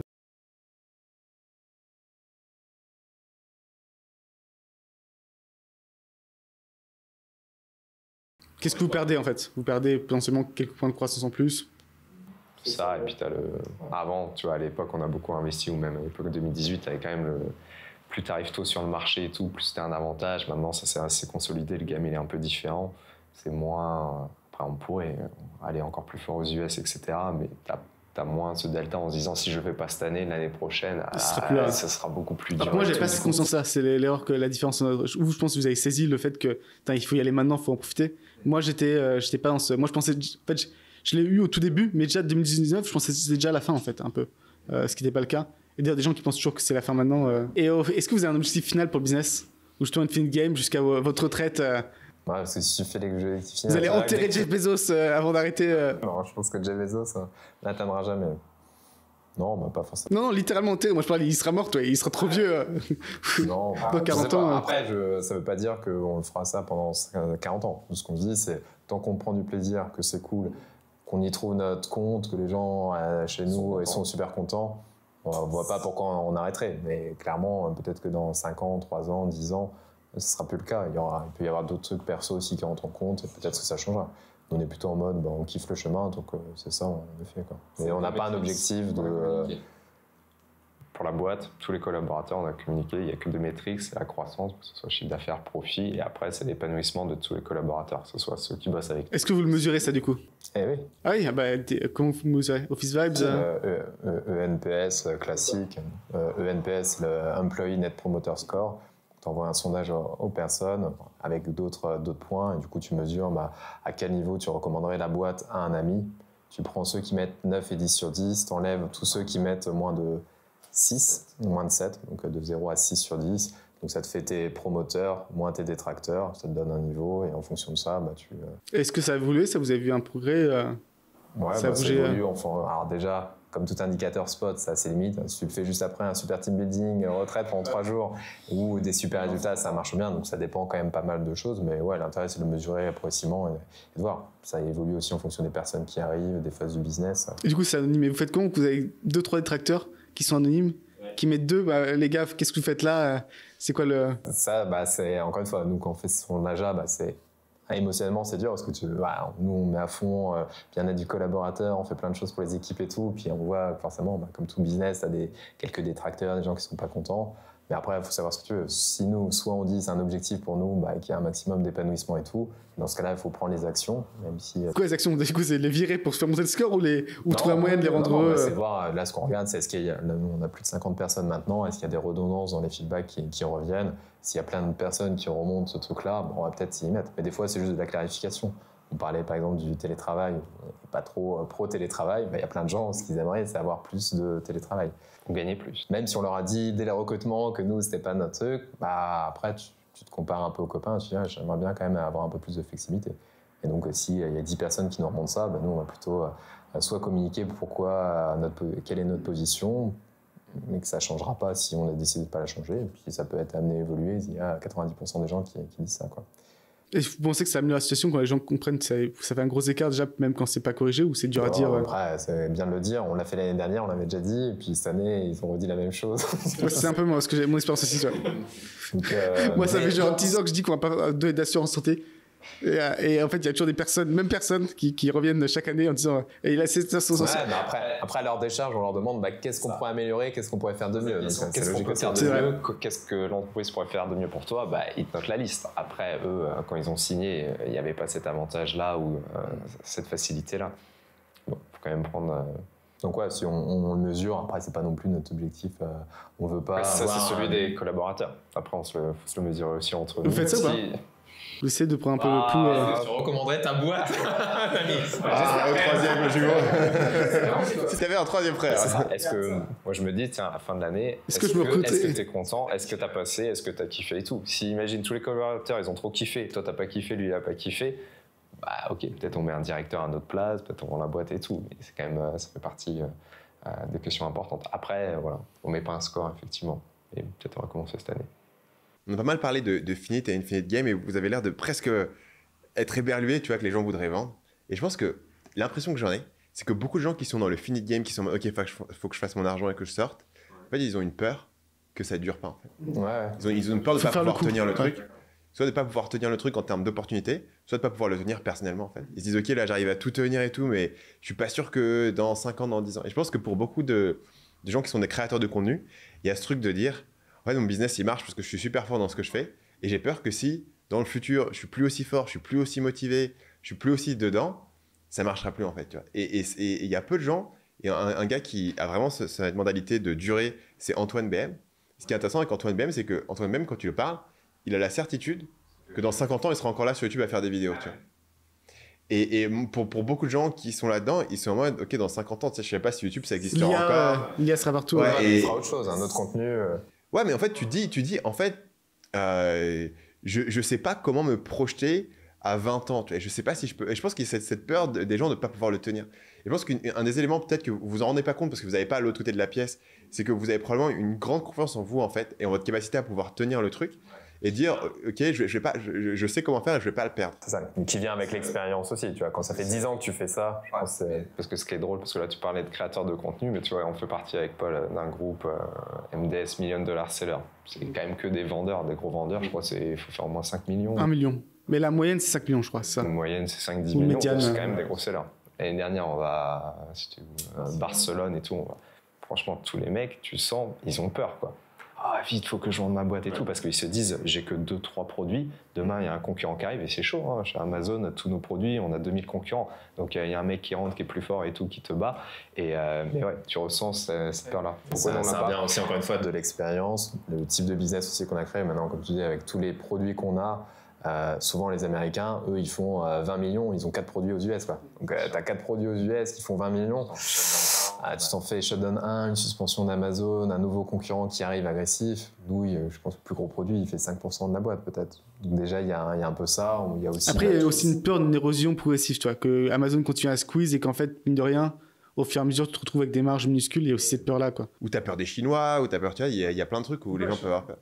Ouais, tu dis, ok, les Chinois vont arriver, mais à un moment donné, on n'est pas impressionné par les Chinois, Ben. C'était cette position que t'avais. C'était un peu la position que t'avais, peut-être, quand tu disais, on relance plus de produits, quoi. Il y avait Amazon qui est fini parce que les Chinois. À l'époque, faut voir que les Chinois vont être très chers encore plus qu'à maintenant. Ils payent pas la TV en Europe. Donc, t'as plein de trucs où tu disais, putain, t'es un peu en désavantage, quoi. Mais si tu regardes objectivement les paramètres, à l'époque, sur Amazon, tu pouvais beaucoup tricher, notamment les vendeurs chinois. Maintenant, c'est quand même plus trop possible. Tout le monde a les mêmes règles du jeu. Donc, effectivement, peut-être les sociétés chinoises vont accepter moins de marge, ils vont être beaucoup plus agressives, etc. Mais il y a encore. Et tricher, surtout, ça prend du temps, de l'énergie, de l'attention et ça coûte de l'argent, en fait. Et en fait, il y a beaucoup qui trichent. Mais en fait, quand tu triches, tu peux pas lancer ton style produit parce qu'il faut. T'as tellement de manipulations à faire quand pour arriver à un produit. C'est quoi? C'est principalement les reviews? Ouais, je te review. Souvent, ce qui se passe, c'est que tu merges, tu mets des listings ensemble qui sont pas censés être ensemble, qui sont suspendre. T'as l'achat de review. Tu peux simuler du search volume sur Amazon. Bon, il y a plein de trucs quand même que tu peux mais faire. Ça prend le temps, quoi. Review, tu peux payer pour des reviews. Mais encore une fois, après, c'est soit tu regardes vers à moitié vide ou à moitié plein. Si tu fais ça, tu flippes. Mais si tu regardes après. Tu développes le truc pour que tu aies 53 comptes, que tous les jours, tu crées des comptes et tout. C'est un autre jeu. Mais effectivement, tu flippes un peu plus. Donc, vu qu'on est clean sur 100% de nos process, que, encore une fois, vers à moitié plein, il y a plein de sellers qui arrivent à cartonner, qui ne sont pas forcément basés en Chine, que ce soit aux États-Unis, en Europe ou ailleurs. Il y en a plein qui cartonnent, donc le gâteau est tellement grand qu'il y a encore plein d'opportunités. Après, j'avoue, si j'avais que des produits faits en high-tech à Shenzhen, peut-être je serais moins optimiste pour la suite du. Parce que aussi un truc particulier, vous avez beaucoup de suppliers dans plein de pays différents. Ça, ce qui est très rare, la plupart des vendeurs c'est full chinois. Vous avez Pakistan, vous aviez Turquie à un moment. Pakistan, c'était sur 50%, 25%. 25% Turquie, Pakistan, Europe, Chine, États-Unis. Ce qui est intéressant parce que Turquie, Pakistan, peu importe, à part Utopia pour le coup, mais ils n'ont pas la culture d'avoir des comptes vendeurs Amazon, tu vois. Comparé aux usines chinoises où c'est de plus en plus. Un très gros qui est Utopia, qui est un des plus gros sellers Amazon. Mais l'usine moyenne au Pakistan, ça lui vient même pas l'idée de vendre sur Amazon, quoi. Ce qui est une différence aussi par rapport aux Chinois. Donc ouais, peut-être jeu infini quand tu as confiance. Confiance et optimisme, je pense. Et de base, on est nature assez optimiste, comme beaucoup d'entrepreneurs, sinon tu ne te lancerais pas trop. Et après, je vais entrer dans un pan complet sur votre expérience de vie en tant que jumeau. Moi, je suis fasciné par les... Toi, t'es le genre de mec à regarder des documentaires, les jumeaux. Ouais, moi, j'ai vu tous les documentaires sur les jumeaux. C'est les jumeaux qui se retrouvent après 20 ans et en fait, ils ont le même rire, tu vois, ce genre de truc. Ça me fait délirer. Ouais. Après, sur la plupart des études, ils montrent justement que c'était plus impacté par ton environnement que par tes gènes. Donc, du coup, on rentre là dans vous pensez que c'est plus l'environnement que les gènes? Ah bah oui, vous êtes plus différent que. C'était prouvé. Ils ont fait plein d'expériences sur des jumeaux. Il est séparé. T'es un mec en surpoids et les autres sont en truc. C'est juste lié à la famille. Moi, j'avais trouvé le contraire. C'était quoi? J'ai aussi compris le contraire de ces études. Non, c'était. En tout cas, de ce que j'avais. Par exemple, l'intelligence, c'était 70%. Il y avait des trucs comme ça. Peut-être. Mais en tout cas, je me souviens d'une étude sur l'obésité, ou je sais plus si c'était le diabète, etc. En fait, c'était lié. Tu prenais le poids de tes parents, etc. Adoptifs versus tes parents et jumeaux, et en fait c'était tes parents adoptifs qui avaient une grosse partie, ce qui est logique, ceux qui te font à manger, etc. Donc tu subissais peut-être sur le QI c'est différent, parce que je sais pas. Ça dépend, je pense qu'il y a des trucs qui sont plus ou moins héréditaires, effectivement. Manger beaucoup, c'est beaucoup environnement, quoi. Les cookies, c'est pas... C'est sûr. Et est-ce que vous avez des... Déjà, à quel âge vous vous êtes rendu compte que vous étiez jumeaux? Est-ce qu'il y a un âge vraiment précis? On se pose des questions. Tu pourras couper. Parce que c'est dit. Déjà, alors on est que 2. Donc on n'a pas d'autres frères et sœurs et tout. Du coup, là, pour moi, Max, tu vois, c'est pas un jumeau, c'est juste un frère. Ouais, ok. Et on voit pas la différence. Tu vois, je pense que si on avait eu peut-être un petit frère, un grand frère, une petite sœur et tout, tu vois, une distinction. Ouais, je sais, là, c'est ouf. Mais tu vois, c'est comme un frère. Quand même. Est-ce que c'était compliqué de vous distinguer ou c'était vous avez dû faire des trucs pour vraiment avoir avoir une identité propre ou ça se fait naturellement Quand on était petits, les parents ils achetaient des trucs. En double. Alors, je vais te donner des anecdotes marrantes. Du coup, on rentrait dans les magasins. Il y en a un qui allait avec notre père, l'autre avec notre mère pour acheter. Et quand on sortait du magasin, on ressortait avec les mêmes vêtements. Oh là là, matrixé. C'est démontré scientifiquement. Mais encore une fois, est-ce que c'est ton environnement qui te façonne plus au type de goût vestimentaire? Je sais pas. Est-ce que vous avez fréquenté d'autres jumeaux et d'autres jumelles? Est-ce qu'il y a... Est-ce que c'est toujours... que t'es sorti avec une jumelle? Non, jamais. Fantasme de Paul, jumeau, jumelle. Non, mais c'est pas ça. Je veux dire, c'est pour comparer la... Et la question bonus qu'on nous pose tout le temps, est-ce que vous avez déjà échangé Non, c'est pas cette partie du tout là. C'est est-ce qu'en fait, il y a des jumeaux plus ou moins fusionnels? Est-ce que c'est comme toute relation? Est-ce que vous avez déjà rencontré des jumeaux, ils s'en battent les couilles les uns des autres, toi? On avait rencontré dans un mastermind deux frères jumeaux chefs d'entreprise, co-dirigeants comme nous. Et ils disaient, je sais pas comment vous faites, mais nous, on n'arrête pas de se fighter non-stop au bureau. Et du coup, ça gêne même les gens, les employés qui nous remontent ça. Et du coup, on était obligés d'arrêter. Ils ont arrêté de travailler ensemble parce qu'ils n'avaient pas du tout. Tu vois, ces dynamiques, soit alliés, on est vraiment ensemble, toi, depuis la naissance et jusqu'au bout, toi, ou un peu le côté rival, toi. Justement, il faut se distinguer. Vous avez réussi à bien gérer ça. Ouais, après, t'as forcément les deux parties. Mais non, on n'a jamais eu. Ouais, on a toujours été sur ce côté allié, quoi. S versus M plutôt que. Est-ce que vos parents ont fait quelque chose pour que ce soit comme ça ou c'est naturellement c'est venu Parce que c'est comme un super. C'est un atout incroyable de toute une vie d'avoir quelqu'un comme ça qui est vraiment. Frère et sœur, ça peut être proche, mais. C'est pareil. Non, je pense que c'est autre chose. D'accord, il y a un niveau, je pense, au-dessus quand même. Il y a pas beaucoup de frères qui sont assez proches pour travailler ensemble. C'est quand même rare. Et c'est pas forcément lié au fait que vous soyez jumeaux. C'est une connerie. C'est lié au fait que vous soyez frères et que vous avez gardé ce truc. Il y a beaucoup de frères qui ont une rivalité. C'est ça, je pense que c'est lié. Est-ce que t'es proche de ton frère ou de ta sœur? Et si t'es proche, jumeau ou pas, je pense que c'est un peu pareil. Après, Et effectivement, avec l'âge, en plus, vous vous séparez de plus en plus d'une certaine façon, toi, parce qu'en fait, effectivement, vos environnements se séparent. Et donc là, vous avez des expériences de vie différentes aussi, parce que j'imagine que toute la scolarité, vous l'avez fait ensemble. D'ailleurs, vous mettez dans la même classe ou c'est pas ça? Longue histoire. En gros, on habitait dans un petit village, donc il n'y avait qu'une classe pour CE1, CE2, CM1, CM2. 12 élèves dans la classe. 12 élèves dans la classe, donc forcément, ils n'allaient pas nous séparer. Donc toute la primaire ensemble, après collège. Nos parents avaient demandé à nous séparer, je crois. On était séparés collège, lycée, on avait fait une classe internationale, du coup, on était ensemble. Prépa, on était ensemble. Vous avez continué après le lycée, quand même, vous étiez au même prépa Ouais. Bon, c'était logistique là, pour éviter que les parents nous aillent à 2 endroits différents. Et vous aviez toujours à peu près les mêmes notes? Vous étiez toujours... non? Quasiment. Prépa... Ouais, mais c'est l'environnement... C'est ça qui crée une amertume, tu vois. Oui, peut-être. T'imagines, t'as un frère jumeau, il a 16 sur 20, toi t'es à 12, en fait, qu'est-ce qui se passe? Faut espérer qu'il y en a un au moins qui a un autre truc, toi, qu'il y en a un qui soit sportif, toi, pour compenser. Exactement, donc l'autre, du coup, il se met au sport, et du coup, ils sont tous les deux totalement différents. Et mais on n'avait pas le truc, genre, toi t'es meilleur en chimie, tu vas faire la chimie, moi je vais faire les maths. T'as jamais échangé avec ton jumeau? On avait les mêmes forces. C'était nul au même truc et bon dans la même chose, donc aucun intérêt. Donc c'est peut-être lié à ça. Et après, école d'ingé, c'était différent. Voilà. Et après, école d'ingé, on a fait combien? 8 ans dans des villes différentes. Donc ouais, on a été séparés 10 ans à peu près. Et vous êtes réunis grâce à Amazon. C'est un reportage que j'ai retrouvé. Mais c'est intéressant parce qu'on dirait que c'était logique pour vous de démarrer le business ensemble alors que vous bossiez pas ensemble dans les mêmes boîtes. Ouais, parce qu'on était quand même assez proches, on partageait, tu vois, les bouquins de dev perso, on les lisait. Et puis la même expérience d'un boulot qui vous impressionne. Et voilà, nous, c'était au même stade truc, aussi, business au même en moment, ligne, business, quoi, en tant que salariat, on est arrivés nous deux avec peut-être un moment où on était frustrés, aussi nos jobs respectifs, et ouais, je pense que c'était plus lié. Après, il y a eu un petit décalage, je me souviens, moi, au début de l'école d'ingé, je voulais créer l'entreprise tout de suite, et toi t'étais pas du tout dans ce délire là. Il était bien, moi j'étais là, j'avais fait des business models, mon premier business model parce que j'avais fait mon stage ingé. Est-ce qu'il t'a fait perdre 8 ans de ta vie? C'est ça en train de me dire. J'avais fait mon stage ingé au Japon, donc pendant 6 mois près de Tokyo, et j'avais vu tous les karaokés, et ça n'existait pas en Europe. J'avais trouvé ça, et du coup mon première idée de business, j'avais fait un business plan et tout, c'était de faire des karaoké box à Paris. Alors maintenant j'ai vu que ça existe et ça cartonne, mais c'était un peu les karaokés asiatique. Et ouais, je me souviens, j'avais acheté le gros livre du mec d'HEC Entrepreneuriat parce qu'il n'y avait pas YouTube et toutes ces infos à l'époque pour créer ta boîte. J'avais mis après de côté. T'es plus rebelle. plus rebelle peut-être. Et après, ouais, je pense que c'est les livres de dev perso, pareil, j'ai commencé à lire, je t'ai refilé. Vous avez aussi synchronisé le moment où vous avez des enfants. Et en même temps, est-ce que c'était fait exprès ou c'était influencé Qui est les premiers déjà? Qui est premier? Max, premier. Premier à sortir ou Avoir des premier enfants. à avoir des enfants? Premier à avoir des enfants, Max. Bon, ça a 2 mois ou 2 mois 3 d'écart. Et en plus, vous avez en même temps lancé la boîte, donc ça a été quand même une période active. Et comment vous avez approché ça, le fait de lancer la boîte Ouais, c'est ça, parce que tu as pas mal d'entrepreneurs et je dois attendre le bon moment pour lancer ma boîte. Faut choisir le pire moment. En fait, t'as jamais de bon moment. Et ouais, non, nous, ça faisait, comme je disais, ça faisait déjà pas mal de temps qu'on réfléchissait à des idées business. Donc, ma première fille, Anna, donc, elle est née en 2012.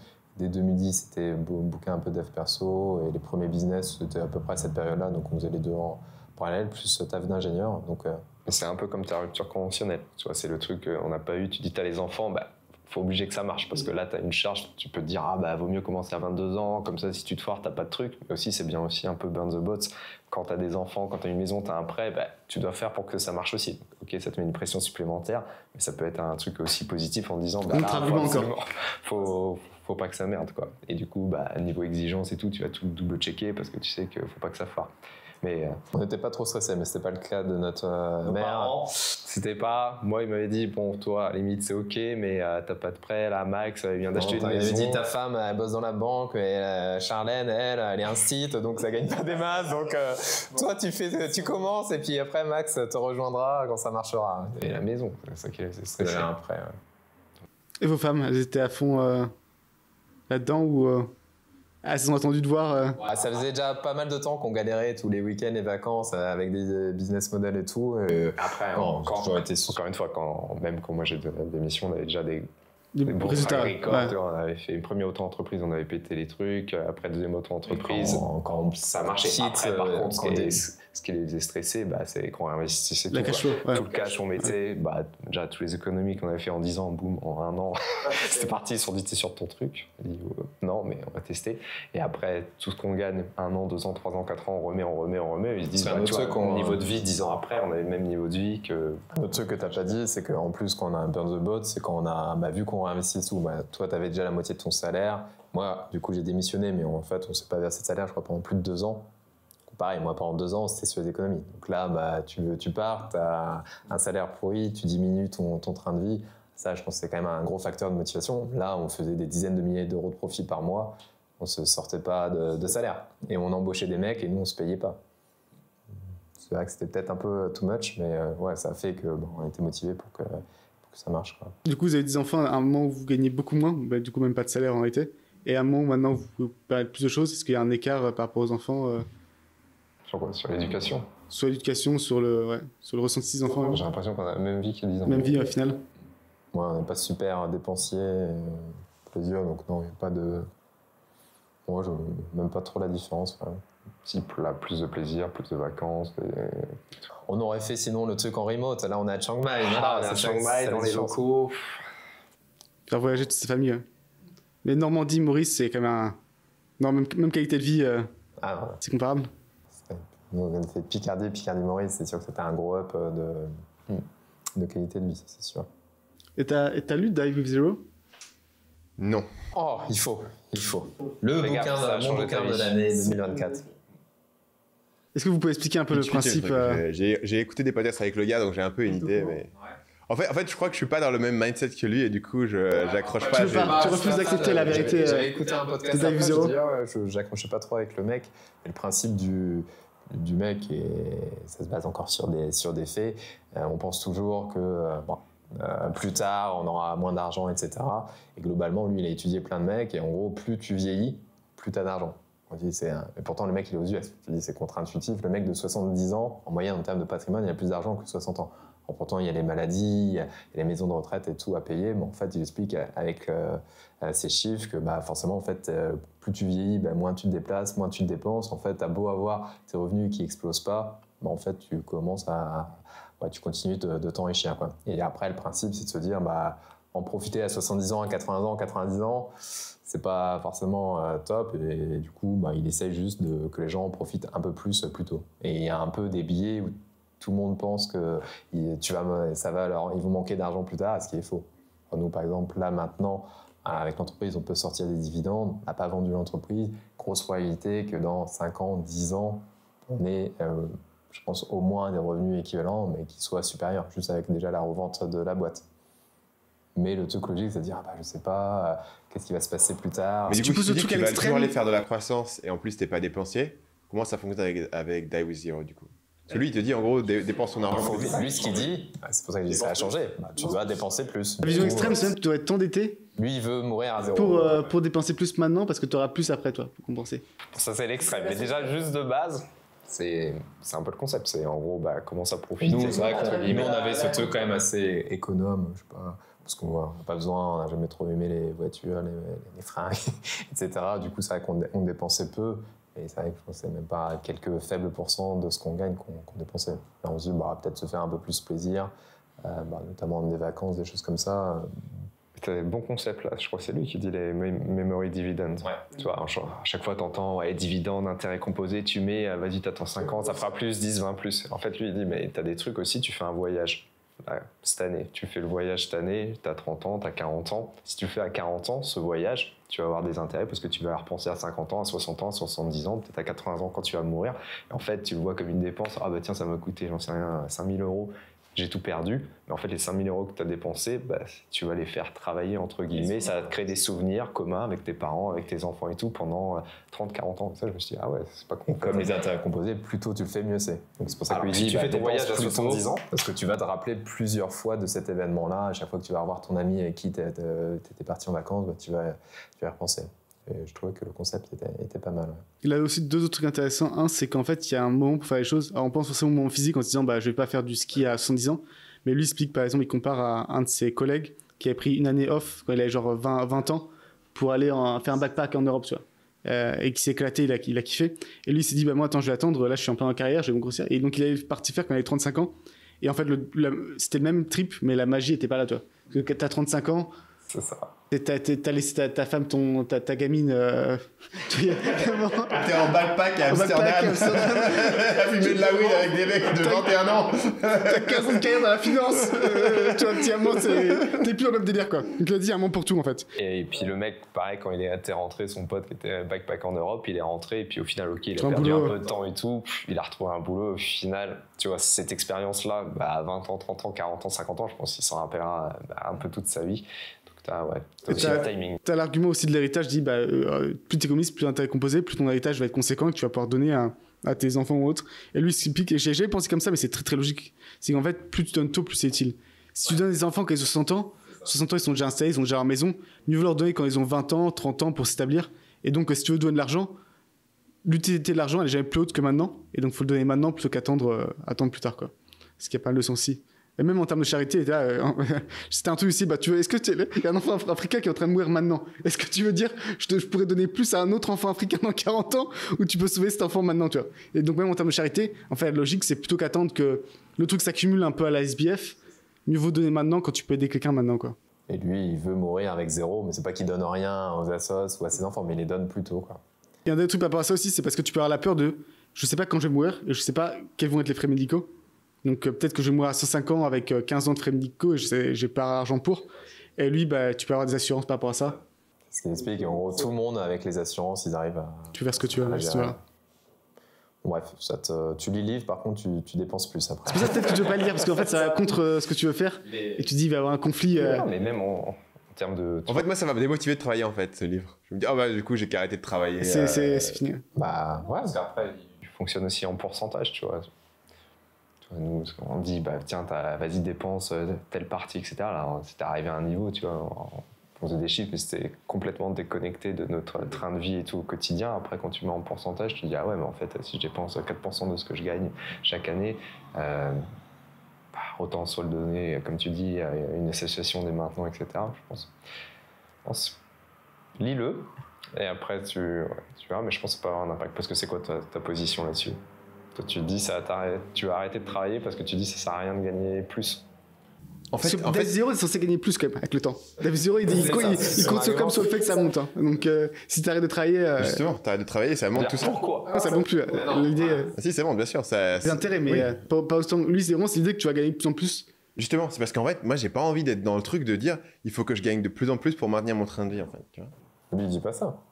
Il dit tu te prends un pourcentage plaisir chaque année. Du coup, l'année d'après, si tu as gagné moins, bah, tu dépenses peut-être moins. L'autre élément, en fait, la raison pour laquelle, tu vois, quand j'ai écouté son interview, c'est qu'en fait, je relate pas avec la manière dont le mec veut vivre sa vie, en fait. C'est un gars, tu sens que pour lui... Il veut maximiser... Non, mais pour lui, comment bien vivre ta vie, c'est faire la fête avec tes potes aux Bahamas et aller faire du ski, tu vois. Bah, c'est un pote de... Moi, chez moi, en fait, ça m'intéresse pas, tes trucs. Donc... Quand moi, j'ai lu le livre et j'ai écouté des podcasts après, et j'ai moins accroché, effectivement, avec le mec, dans ce qu'il raconte. Mais dans le livre, il est pas en mode flan. En fait, j'ai l'impression que moi, tu vois, ce qui m'intéresse, c'est pas forcément un truc qui coûte beaucoup d'argent. Au contraire, j'ai plutôt l'impression en fait de pas avoir le temps de faire tout ce que j'ai envie de faire, mais que c'est pas des trucs qui coûtent cher, tu vois, que les trucs que je veux faire en fait ils sont pas chers, mais et que j'ai pas le temps. Et du coup, je me dis ok, Dawizi va me dire que ça sert à rien de gagner de l'argent, qu'il faut profiter et tout. Je me dis ah bah c'est bon, j'ai qu'à devenir un branleur et juste jouer au Warhammer toute la journée. Mais si ton kiff c'est le temps, et que il va te dire déjà fais-le tout de suite, profite sur. Ouais, c'est ça. Ouais. Et je pense que l'exemple le plus fréquent qu'il donne et que tous les gens qui ont lu ce bouquin, c'est beaucoup le fait, notamment de pouvoir, en famille ou en ami, de pouvoir inviter tout le monde. Ouais. C'est un truc un peu récurrent, j'ai l'impression, dans les gens qui ont lu le bouquin. Parce que c'est un truc qui coûte très cher et effectivement, en termes de memory dividends, tu maximises quand même pas mal, quoi. Et forcément, venir à 12 en Thaïlande, ça a un prix, quoi. Ça coûte un peu cher, mais ça va. C'est un bon investissement. C'est ça. Ok. Est-ce que d'autres sujets que vous voulez aborder? Après, on finira peut-être par un tour de table sous-côté sur côté. Ah, t'as vu, je me suis dit, je vais vous lancer une nouvelle rubrique. Bon, ça va. Tu sais, où tu dis en gros sur-côté, sous-côté, chaque personne dit un truc qui pense être sur-côté ou sous-côté. Ah, dans ce sens-là? Ouais, chaque personne. Ah non, mais vas-y, fais le... Moi, je pensais qu'on donnait un thème et après, il fallait décider si sur-côté, sous-côté. Ah, comme tu veux. Ah, c'est votre podcast, les gars. Fais-le comme t'as dit. On commence par paddle. Sous-côté. Paddle raquette. Ouais, paddle raquette. Sous-côté. Je suis obligé de dire surcoté pour voir le contre-pied. Putain, ça me fait penser à l'émission de foot où chacun, l'équipe TV. T'as 30 secondes. En tant que sport, en tant que business, quoi. On parle de quoi? Je pense qu'on va en tant que sport, en tant que business, on n'en parle pas. En tant que business, ça a l'air pas mal. Ça coûte assez cher de faire du paddle. Tu construis un truc, tu mets 3 murs et c'est fini, quoi. C'est un assez petit terrain. Non, ça a l'air pas mal en tant que business. Ouais, c'est un bon retour sur investissement. Ouais. D'ailleurs, on avait un pote qui voulait le faire, qui avait fait les chiffres et tout, ça avait l'air cool. Le problème, c'est qu'il voulait le faire en Thaïlande, et donc du coup, en Thaïlande, t'as tout de suite des problèmes qui peut posséder le terrain et tout, qui posent des complications, mais sinon, ça avait l'air assez intéressant. Ça explose en ce moment. Demain, on affronte Paul. Donc, Oh là là, il est fort, hein, il a un petit service pervers. Ah ouais, j'ai joué avec lui, il a été numéro 1 du groupe de Chiang Mai. Hein. Tu peux venir demain, il y a Sylvain aussi, on va voir ce qui va se passer. Ça fait un mois que j'en fais, ça fait 3 ans qu'ils en font. Ils ont la pression. Ouais, tu vois. Le challenger. Ensuite, Paul a un incroyable talent naturel pour le paddle et pour plein d'autres sports, quoi. Ah ouais, ok. Bah, on l'a vu à la boxe thaï, il est pas mal. Ah, c'est pour ça que vous boitez tous les deux. Un peu trop violent. Hein. On a dû mettre le maquillage sur les yeux au beurre noir pour avoir un peu l'air présentable. Chaque invité, il passe. Ensuite, on a Maurice versus Chiang Mai. Si vous voulez choisir qu'un. Donc, première fois que vous expérimentez Chiang Mai. Bah, vous êtes un peu obligé là de dire Maurice, j'imagine pour. J'ai de dire Maurice. Moi, j'en connais un Chiang Mai. Allez, c'est bon, on déménage, les gars, on rentre pas. Chéri, le vol retour, il a annulé. Bah, tu dis ça, mais on a des potes à Maurice et tout. C'était pas à Chiang Mai, ils sont allés dans une ville et tout. Ils rentrent, ils disent coup de cœur. Ils ont acheté un appartement pendant leurs vacances. Ils ont acheté carrément un bien, un appartement. C'est où la ville où ils ont un coup de cœur? Koh Samui, je crois. Ok. Je dis mais quoi? Toi, tu pars en vacances, faut faire attention, faut pas faire des gros soirées. Eux, ils y vont à fond, tu vois. Non, nous, pas encore. Voilà, ça. Ce serait quoi les avantages? Nous, on n'a jamais à Maurice, donc on n'a aucun point de comparaison. Vous avez passé 3 jours à Chiang Mai, donc, et c'est à vous de... nous, on a vu les cascades gluantes, on a vu le marché de Chiang Mai. Et c'est quoi les... Même avec la Thaïlande, de façon plus générale, peut-être. Ouais, déjà, plus Thaïlande, je pense que le coût de la vie moins cher qu'à Maurice. Maurice a quand même pas mal augmenté. C'est plus moins que la France, un peu moins quand même ou Non, c'est moins que la France. Mais là, tu sens vraiment que tu as des trucs pas chers, sont discutés. Là, je pense avec 500 € par mois, tu peux quand même bien vivre.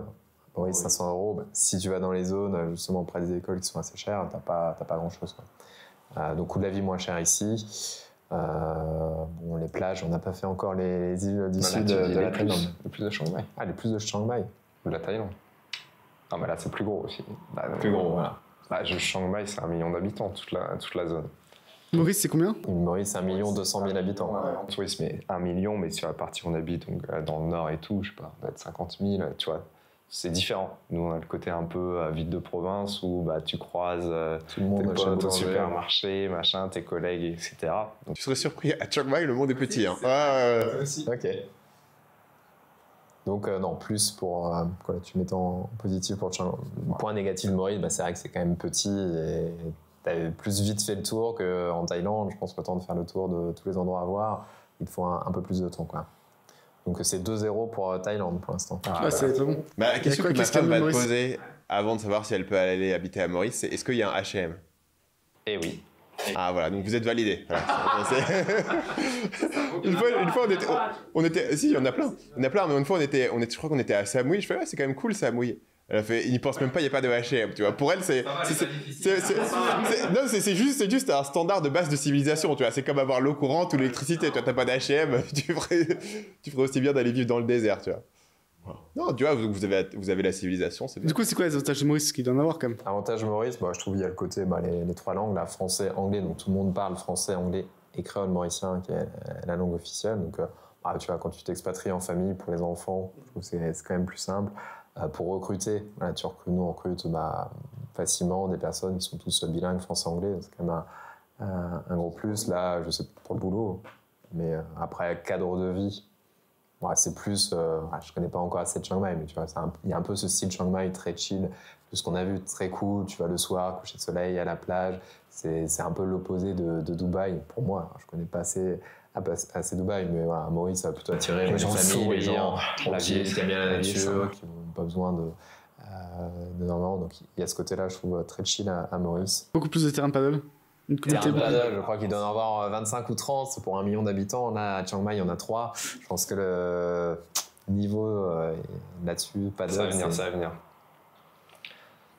Après, météo, je pense que c'est un point pour Maurice quand même. Maurice, il fait beau toute l'année. Il n'y a pas vraiment de saison des pluies. Alors, effectivement, il y a décembre, janvier, février, il fait un peu chaud avec pas mal d'humidité. Mais globalement, il fait super beau toute l'année, taux d'ensoleillement top.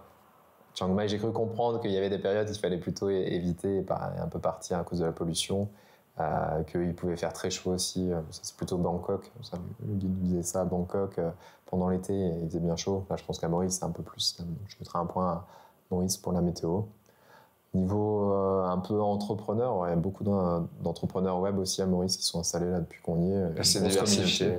Tu as des infopreneurs, tu as des solopreneurs, après tu as des personnes qui ont vendu leur boîte et tout en France qui viennent à Maurice, mais qui restent actifs et tout. Et vous participez beaucoup à cette communauté ou vous êtes un peu adjacent Ouais, il y a une communauté qu'un pote a créée où c'est une rencontre tous les 2 mois avec des entrepreneurs web francophones et il y a plus de 100 personnes à chaque fois tous les 2 mois. Donc, et vous y allez systématiquement? Quasiment. Ouais.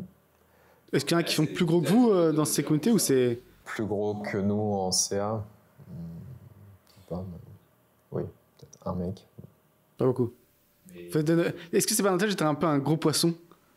C'est un avantage comme un inconvénient, ça dépend de tes objectifs. Si notre objectif c'est de faire 500 millions de chiffre d'affaires, peut-être que Maurice c'est moins bien que Dubaï. À Dubaï on serait peut-être à San Francisco, on serait tiré vers le haut via ça. Je suis pas en train de dire qu'à Maurice on est tiré vers le bas, mais je ne vois pas ça forcément comme un avantage ou un inconvénient. C'est vrai que si ton cercle, je sais pas, d'entrepreneurs, c'est que des entrepreneurs qui sont solos et toi tu as beaucoup de problématiques avec des équipes, gestion d'équipe, c'est pas les mêmes. C'est peut-être mieux. Encore une fois, tu n'es pas obligé d'habiter sur place, tu peux rencontrer plein de gens via des réseaux sur internet sans avoir besoin de ça. Mais cercle plutôt cool. Donc ouais, je sais pas, on est égalité là, Maurice, Thaïlande. 2-2, on peut rester sur une égalité. S'il n'y a pas de débat. Non, mais c'est les 2 destinations un peu famille, j'ai l'impression, pour expats français, beaucoup, soit de ce qu'on voit dans l'entrepreneuriat web, en tout cas. C'est vrai. On connaît. Et un peu, même côté chill, un peu, ça attire pas les gens les plus ambitieux, ça attire ceux qui veulent une qualité Dubaï, de vie. Qui a ce côté un peu, peut-être bling-bling, peut-être ultra ambition, j'ai envie de tout défoncer. Mais et après, t'as Thaïlande, Maurice, où c'est plus la croissance chill. Plus tranquille. Mais il faut venir à Maurice, du coup, comme ça vous pourrez faire le. Allez. J'avais dit à mon équipe, si on était un objectif de profit, on irait à Maurice. Donc les exec-teams, et non, donc il n'y a pas de Maurice. Tu les as envoyés à Clermont-Ferrand à la place. Une superbe bourgade. Alors, en Picardie, voilà. On a des bonnes adresses, Les gens qui sortent d'école de commerce, surcoté, sous-coté. Versus ingénieur. De manière absolue, je pense. Absolument. Et niveau d'études versus pas d'études. Est-ce que tu penses que la société en général valorise les gens qui sortent d'école de commerce trop ou pas assez? valeur ou pas? Oui, après moi je pense que c'est mérité. Donc sous-côté ou approprié côté. Si je me base par exemple sur... j'avais vu une étude sur les salaires en sortie d'école de commerce ou d'ingénieur et je crois que les mecs qui finaient top 3 école gagnaient 20% de plus ou 30%. En sortant d'école de commerce? En sortant d'école de commerce, HEC, ESSEC, etc. Par rapport à une école par exemple qui est 10e ou par rapport à la fac, ou qui gagne plus. Je me dis, basé sur les faits, si les entreprises payent plus, soit c'est tous des débilos qui n'ont rien compris à la vie, soit s'ils les payent plus, c'est qu'ils doivent avoir un retour un peu plus intéressant sur l'investissement. Surcoté dans le sens où, effectivement, je pense que les profils, ils sont mieux. C'est pour ça que les entreprises les payent plus, mais c'est pas l'école. Ce qu'ils ont appris à l'école, c'est la sélection qu'ils ont fait avant, à la base. C'est ça. Et s'ils n'avaient pas fait l'école, mais que tu mettais les mêmes personnes, je pense que ça serait un peu similaire. Je pense que t'es pas d'accord là-dessus, c'est un peu de position. Je pense que c'est un peu comme des trucs genre Y Combinator ou quoi, tu vois. Y Combinator, les mecs, ils ont fait... la sélection, ils ont juste créé les meilleurs et en fait, c'est pas eux qui ont transformé des nonos en super entrepreneurs. Tu vois, même les lycées, nous, notre lycée, là, le truc. Putain, j'étais surpris quand on a fait notre prépa et tout. Les mecs... Ils recrutaient des tueurs, quoi. Nous, on arrive, on fait la prépa et tout à Rouen. Et il y avait les lycées au même endroit. Et t'as le mec, il est en seconde. Et on lui dit, non, mais en fait, en première, tu vas dans l'autre lycée, t'es pas assez bon. Tu m'étonnes, après ils ont 100%. Les mecs, en seconde, première, ils enlèvent tous ceux qui n'ont pas le niveau ou qui ont un risque de ne pas avoir le bac, ils les mettent dans le lycée. Est-ce que les profs étaient meilleurs et tout? Non, c'est sûr. Et c'est vrai ce que tu disais avec le fait de poser la question combien ton manager te notera, c'est que c'est pas absolu, mais le meilleur prédicteur de performance, ça peut se passer. C'est ça. Et donc ça a choisi. Et il y a un gros écart, je trouve aussi, entre les meilleures écoles de commerce et les écoles de commerce normales. Et je veux dire, j'ai un compte Kedge, hein. Mais le taux de genre brillant à Kedge, il est pas très élevé, toi. Sinon, tu serais pas à Kedge. Alors, à moins qu'en t'aies une erreur de parcours ou que t'aies une réalisation soudaine, mais j'ai l'impression que tous les écoles un peu de milieu-panier, généralement, c'est là que t'as en fait le pire ratio en termes de gens qui pensent. Parce que leur école, pour les attirer, leur a quand même dit vous êtes le futur, vous êtes les meilleurs, on leur vend quand même un truc. Et au final, les skills vont pas derrière toi. Alors qu'autant je pense vraiment dans le top, et toi, tu as fait ESSEC, EDEC, ESSEC, HEC, EDEC. Ça va réfléchir. Ils sont quand même assez bons, toi. Non, mais objectivement, pour entrer, ils étaient bons à un moment, tu vois. Parce que pour le coup, la prépa et le concours, c'est vraiment dur, en fait. T'as une vraie section, tu vois. C'est clair. Ça écrème quand même beaucoup. Les gens qui sont capables de sacrifier leur vie pendant 2 ans à 18 ans pour... C'est pas très politiquement correct de dire ça, mais ils sont quand même... c'est un peu l'élite quand même. Nous, on a fait des écoles d'ingé, prépa aussi. Et franchement, nous, on a fait des mecs qui ont fait Polytechnique qui étaient avec nous en prépa. Mais genre, c'était des exos de maths et tout, de physique. Mais putain, on comprenait rien. T'étais là, tu tapais 5 sur 20 et le mec, il avait 20 sur 20. Il allait expliquer des trucs au prof. Tu dis, mais ce mec-là, tu le mets face au chercheur sur un problème face à nous. Et genre, il éclatait complet. Après, dans le business, Il reste soit trop académique. Ouais. Il y a d'autres qualités, intelligence relationnelle, etc. Mais sur des trucs vraiment purement techniques. Pour faire de la recherche. Genre, c'était son cerveau, c'était le jour et la nuit entre nous, moyenne école, et le top du top. Mais moi, je suis d'accord avec la prépa, tu vois. Je me rappelle quand on est pareil, nous, en école d'ingé, en école de commerce, c'est pareil. Tu as des personnes, des profils qui font un truc alternatif où tu peux rentrer après un DUT, etc. Et moi, j'ai découvert ça quand j'étais en école. J'étais rageux, mec. T'es admis sur titre après avoir fait la fac pendant 3 ans et tu te fous de ma gueule. Ouais. C'est pour ça que t'as arrêté 6 mois avant. Je veux pas de ce diplôme, quoi. Je veux pas être avec ces gens qui n'ont pas fait le concours. Ils ont un nom. Je sais plus c'est quoi leur nom en école de commerce. Je sais plus. Il y a un nom pour ceux qui ont fait le truc alternatif. Je vous ai dit que je me suis refusé un master chez HEC. Non. Il y a 3-4 ans. Ok. Tu voulais faire HEC entrepreneur. C'est ça, il y a un master. En plus, c'était en période Covid, toi, en remote. Ouais. Parfait, je me dis, je vais faire un master entrepreneuriat HEC. En plus, il y a un de mes employés qui est en train de le faire, tu vois. Ok. Et donc, je me suis dit, bon, moi, je vais être accepté, tu vois, c'est bon, ça va passer. Ils m'ont rejeté. Mais attends, pourquoi ils t'ont demandé tes notes de lycée ou quoi? Non, mais en fait, il te doit remplir, tu dois expliquer ce que tu veux faire. Et je pense, alors, déjà, ce qui est marrant, c'est que quand j'ai eu l'email de refus, j'ai eu un soulagement de ouf, toi. En fait, c'est parce qu'en fait, je voulais pas y aller, en fait. Je m'étais dit, tu l'as fait, alors, c'était pour parce que je m'étais dit, c'est même pas l'ego, c'est dire. Diplômé non, HEC.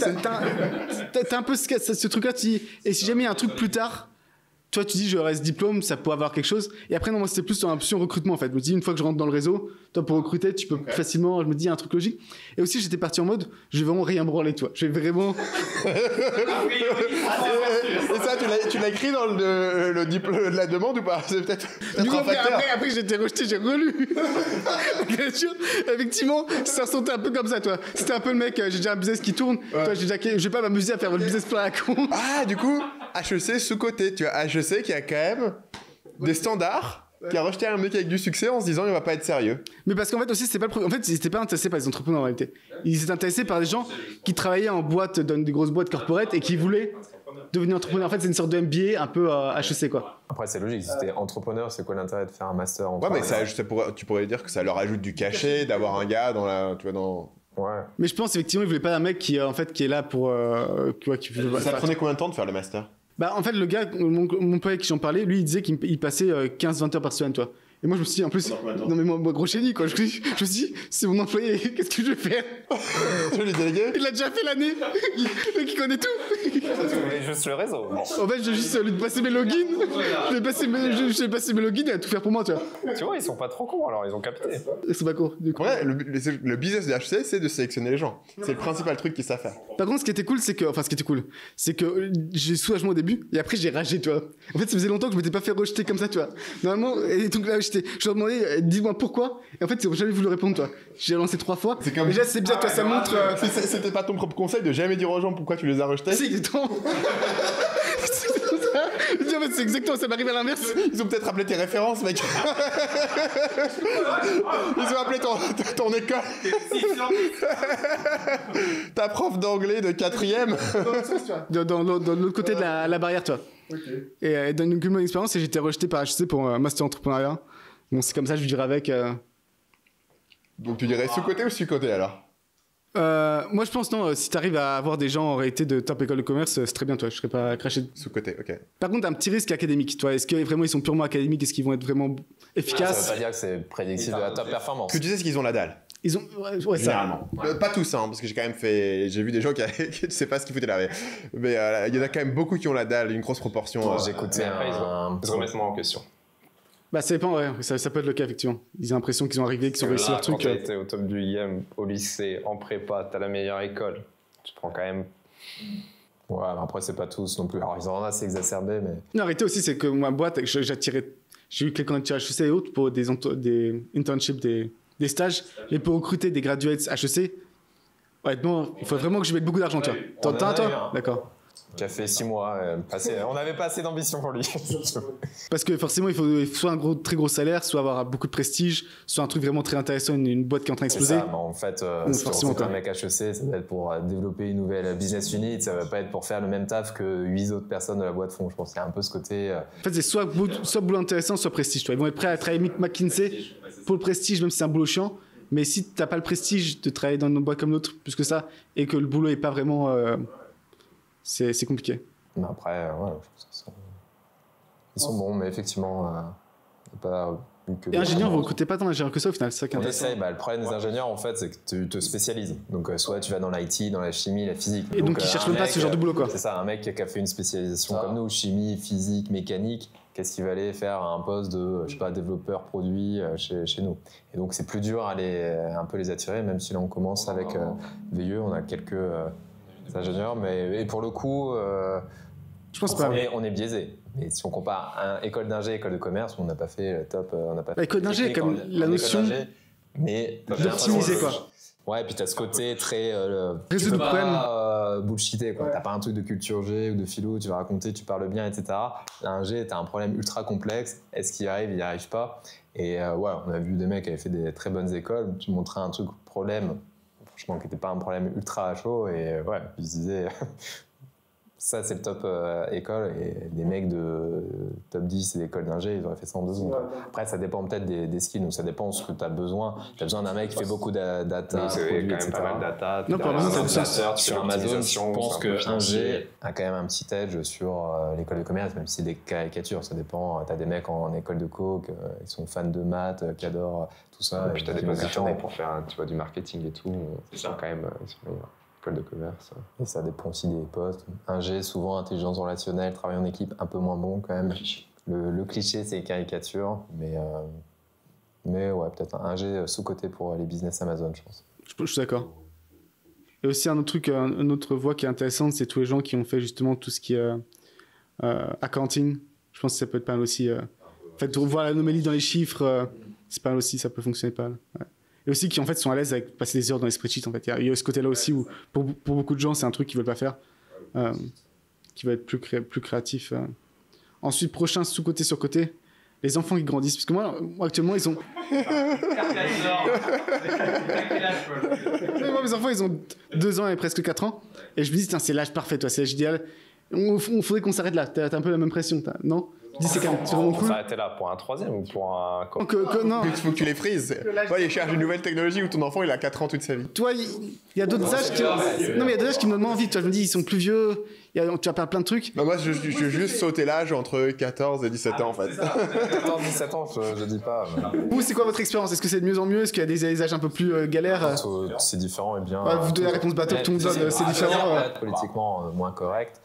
Moi, je préfère là plus grand que 2 ans, 4 ans. 2 ans, franchement, les 2 premières années, c'est surcoté, quoi. C'est la première année, moi, je dirais. Pas ouf, il fait rien. Attends, non, 2 ans, c'est bon. 2 ans, c'est bon. Il parle. À 2 ans, bon, il y a moins. Tu vas voir les échanges que tu vas avoir. Tu peux jouer avec au jeu et tout, ils te font des feintes, machin. C'est de mieux en mieux. 7-10 ans. Parce que vous aimez bien jouer aux jeux de société, c'est ça? Honnêtement, vous n'aimez pas trop, quoi. Ils ont mis au risque. Ouais, ils mettaient pas trop de challenge, ils se faisaient écraser. Au Monopoly, je l'ai crassé. Mais à choisir, je choisirais après 4 ans qu'avant, quoi. Ouais. Ok. Pareil. Et bien quand même chaque. Est-ce que vous pensez que ça continue à s'améliorer ou il y a un moment vous dites là on rentre dans J'attends de voir l'adolescence, 14-17. Il y a une rupture, à l'adolescence ils veulent plus trop te parler, puis après ça redevient pas mal, je pense. Il y a une rupture, 15-20 ans, peut-être 12-20 ans. 12 ans, ouais, je sais pas, c'est bon. 12 ans c'est long, hein, 8 ans, 8 ans de rupture, ça peut être long quand même. Avec collège c'est différent. Et ensuite pour continuer sur les questions un peu étranges, vous pensez quoi le fait de vieillir? Est-ce que vous sentez mieux maintenant qu'il y a 10 ans? C'est quoi les différences? Est-ce qu'il y a des bénéfices au fait de... La sagesse. Est-ce que c'est mieux à 40 ans ou à 30 ans? Nous, tu sais, on a fêté les 40 ans cette année. Hein. Okay. On est en plein dans la réflexion. Vous Die With You, vous avez acheté des petites voitures de sport, des petits coupés. Même pas, putain, faut qu'on lâche. Est-ce qu'on sent vieillir? Après le truc bateau, mais non, on est toujours jeune, c'est dans la tête. Est-ce qu'il y a des avantages? Parce que moi j'ai l'impression que l'avantage c'est quand même que tu te connais de mieux en mieux. Et donc, tu es capable de gérer de mieux en mieux à côté de toi. Même ta psychologie, c'est ça, tu la gères de mieux en mieux. Quoi. Tu subis un peu plus, là, plus tu vis, tu connais ce qui te fait kiffer, ce qui te fait pas kiffer. Ouais, je dirais que c'est... Après, est-ce qu'on sent une petite fatigue? Un peu plus quand même. Mais encore une fois, ça sera réussi peut-être. Tu joues contre des joueurs de paddle qui ont 20 ans, tu sens que voilà, tu peux pas faire tout les... Mais encore une fois, il y a des milliers de joueurs de paddle qui ont 50 ans. Qui sont... Physiquement, tu sens. Encore, on n'a que 40. Mais ça dépend. Si tu as un super régime, tu fais énormément de sport, etc., tu peux avoir 50 ans et être au top de l'énergie. Oui, j'irais peut-être un peu moins d'énergie. En tout cas, il faut plus se travailler. Là, parce que quand tu faisais à 20 ans, tu peut-être bouffer n'importe quoi, ça passait. Là, plus tu vieillis, il faut que tu fasses peut-être un peu plus gaffe. Est-ce que toi, tu as hâte de vieillir, Stan, ou t'as une crainte ou t'es... Non, pas particulièrement, mais moi, j'ai 33. Pas la 31 31, ouais. Moi je suis assez ok avec parce qu'il y a plus trop de trucs que je vais faire où je me dis ok faut être jeune pour le faire, tu vois. Si genre dans ta life ce que tu kiffes c'est genre aller en boîte, à un moment tu te dis peut-être que je pourrais plus aller en boîte, tu vois. Tu dis je vais miser ça quoi. Moi déjà tu vois j'ai un peu une vie de papa tranquille, quand j'aurai 45 ans je pourrais faire exactement le même truc que ce que je fais maintenant, donc ça me fait pas trop peur à ce niveau-là.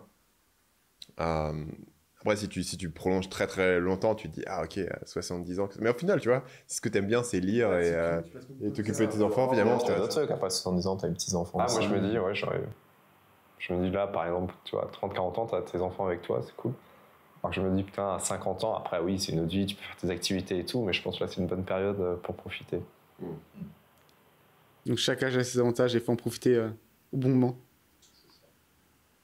Le son de l'épisode, allez faire du backpacking. Si vous avez moins de 25 ans, allez faire du backpacking. Nomade. C'est vrai que même l'expérience digitale est beaucoup plus intéressante quand t'es plus jeune, je pense que passer un stage. Même Parce comme que standard. nous, ce qu'on a fait, mec, on est parti en Asie avec 600 € par mois pour aller bouffer des nouilles chez la mamie du coin. Tu vois. Ça, c'est un truc que tu peux faire que certaines périodes où ça a du sens. Tu vois.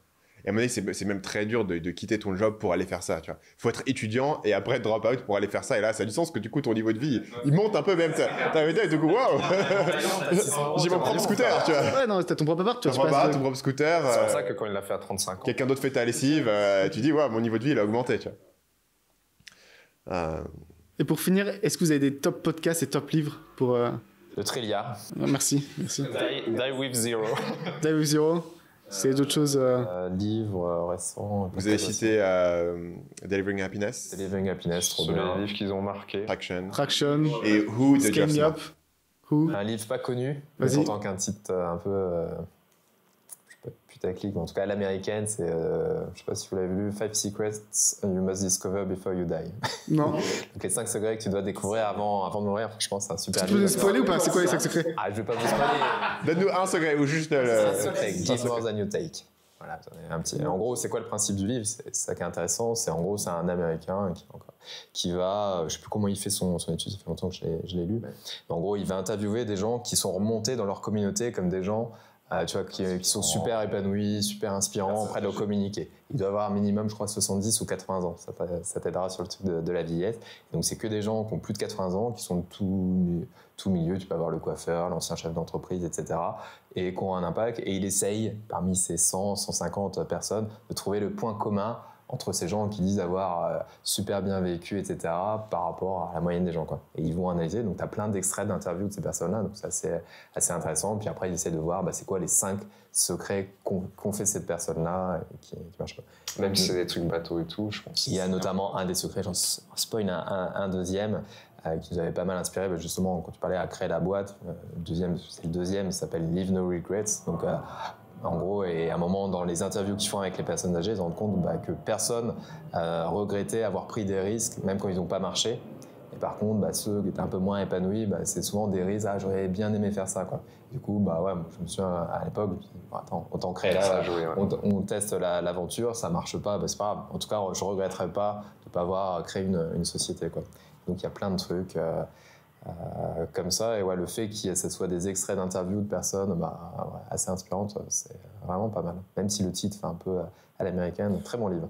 Et les secrets sont assez classiques, tu les entends partout, mais la manière dont ils les présentent. Ouais, mais c'est appliqué aussi. C'est un peu le problème en fait, tous les conseils, en fait, on les connaît déjà. C'est cliché, mais c'est vrai, tu vois. C'est toujours un peu. Je trouve que là, avec les personnes qui te parlent, c'est un témoignage. Dans le mais même témoignage, les concepts, qui font le truc, c'est assez c'est un gros concept de vidéo YouTube, ça, les gens qui vont interroger les personnes âgées. Ouais. Et ça fait des millions de vues. J'ai interviewé un milliardaire pour savoir si ça valait le coup. Ouais, mais ça, c'est Noah Kagan. Mais même aller, genre. Après, ils le font, ils sont malins, mais ils vont, genre, à Manhattan ou autre dans le parc, ils vont interroger une personne de 90 ans, et ça fait des millions de vues à chaque fois. Ouais.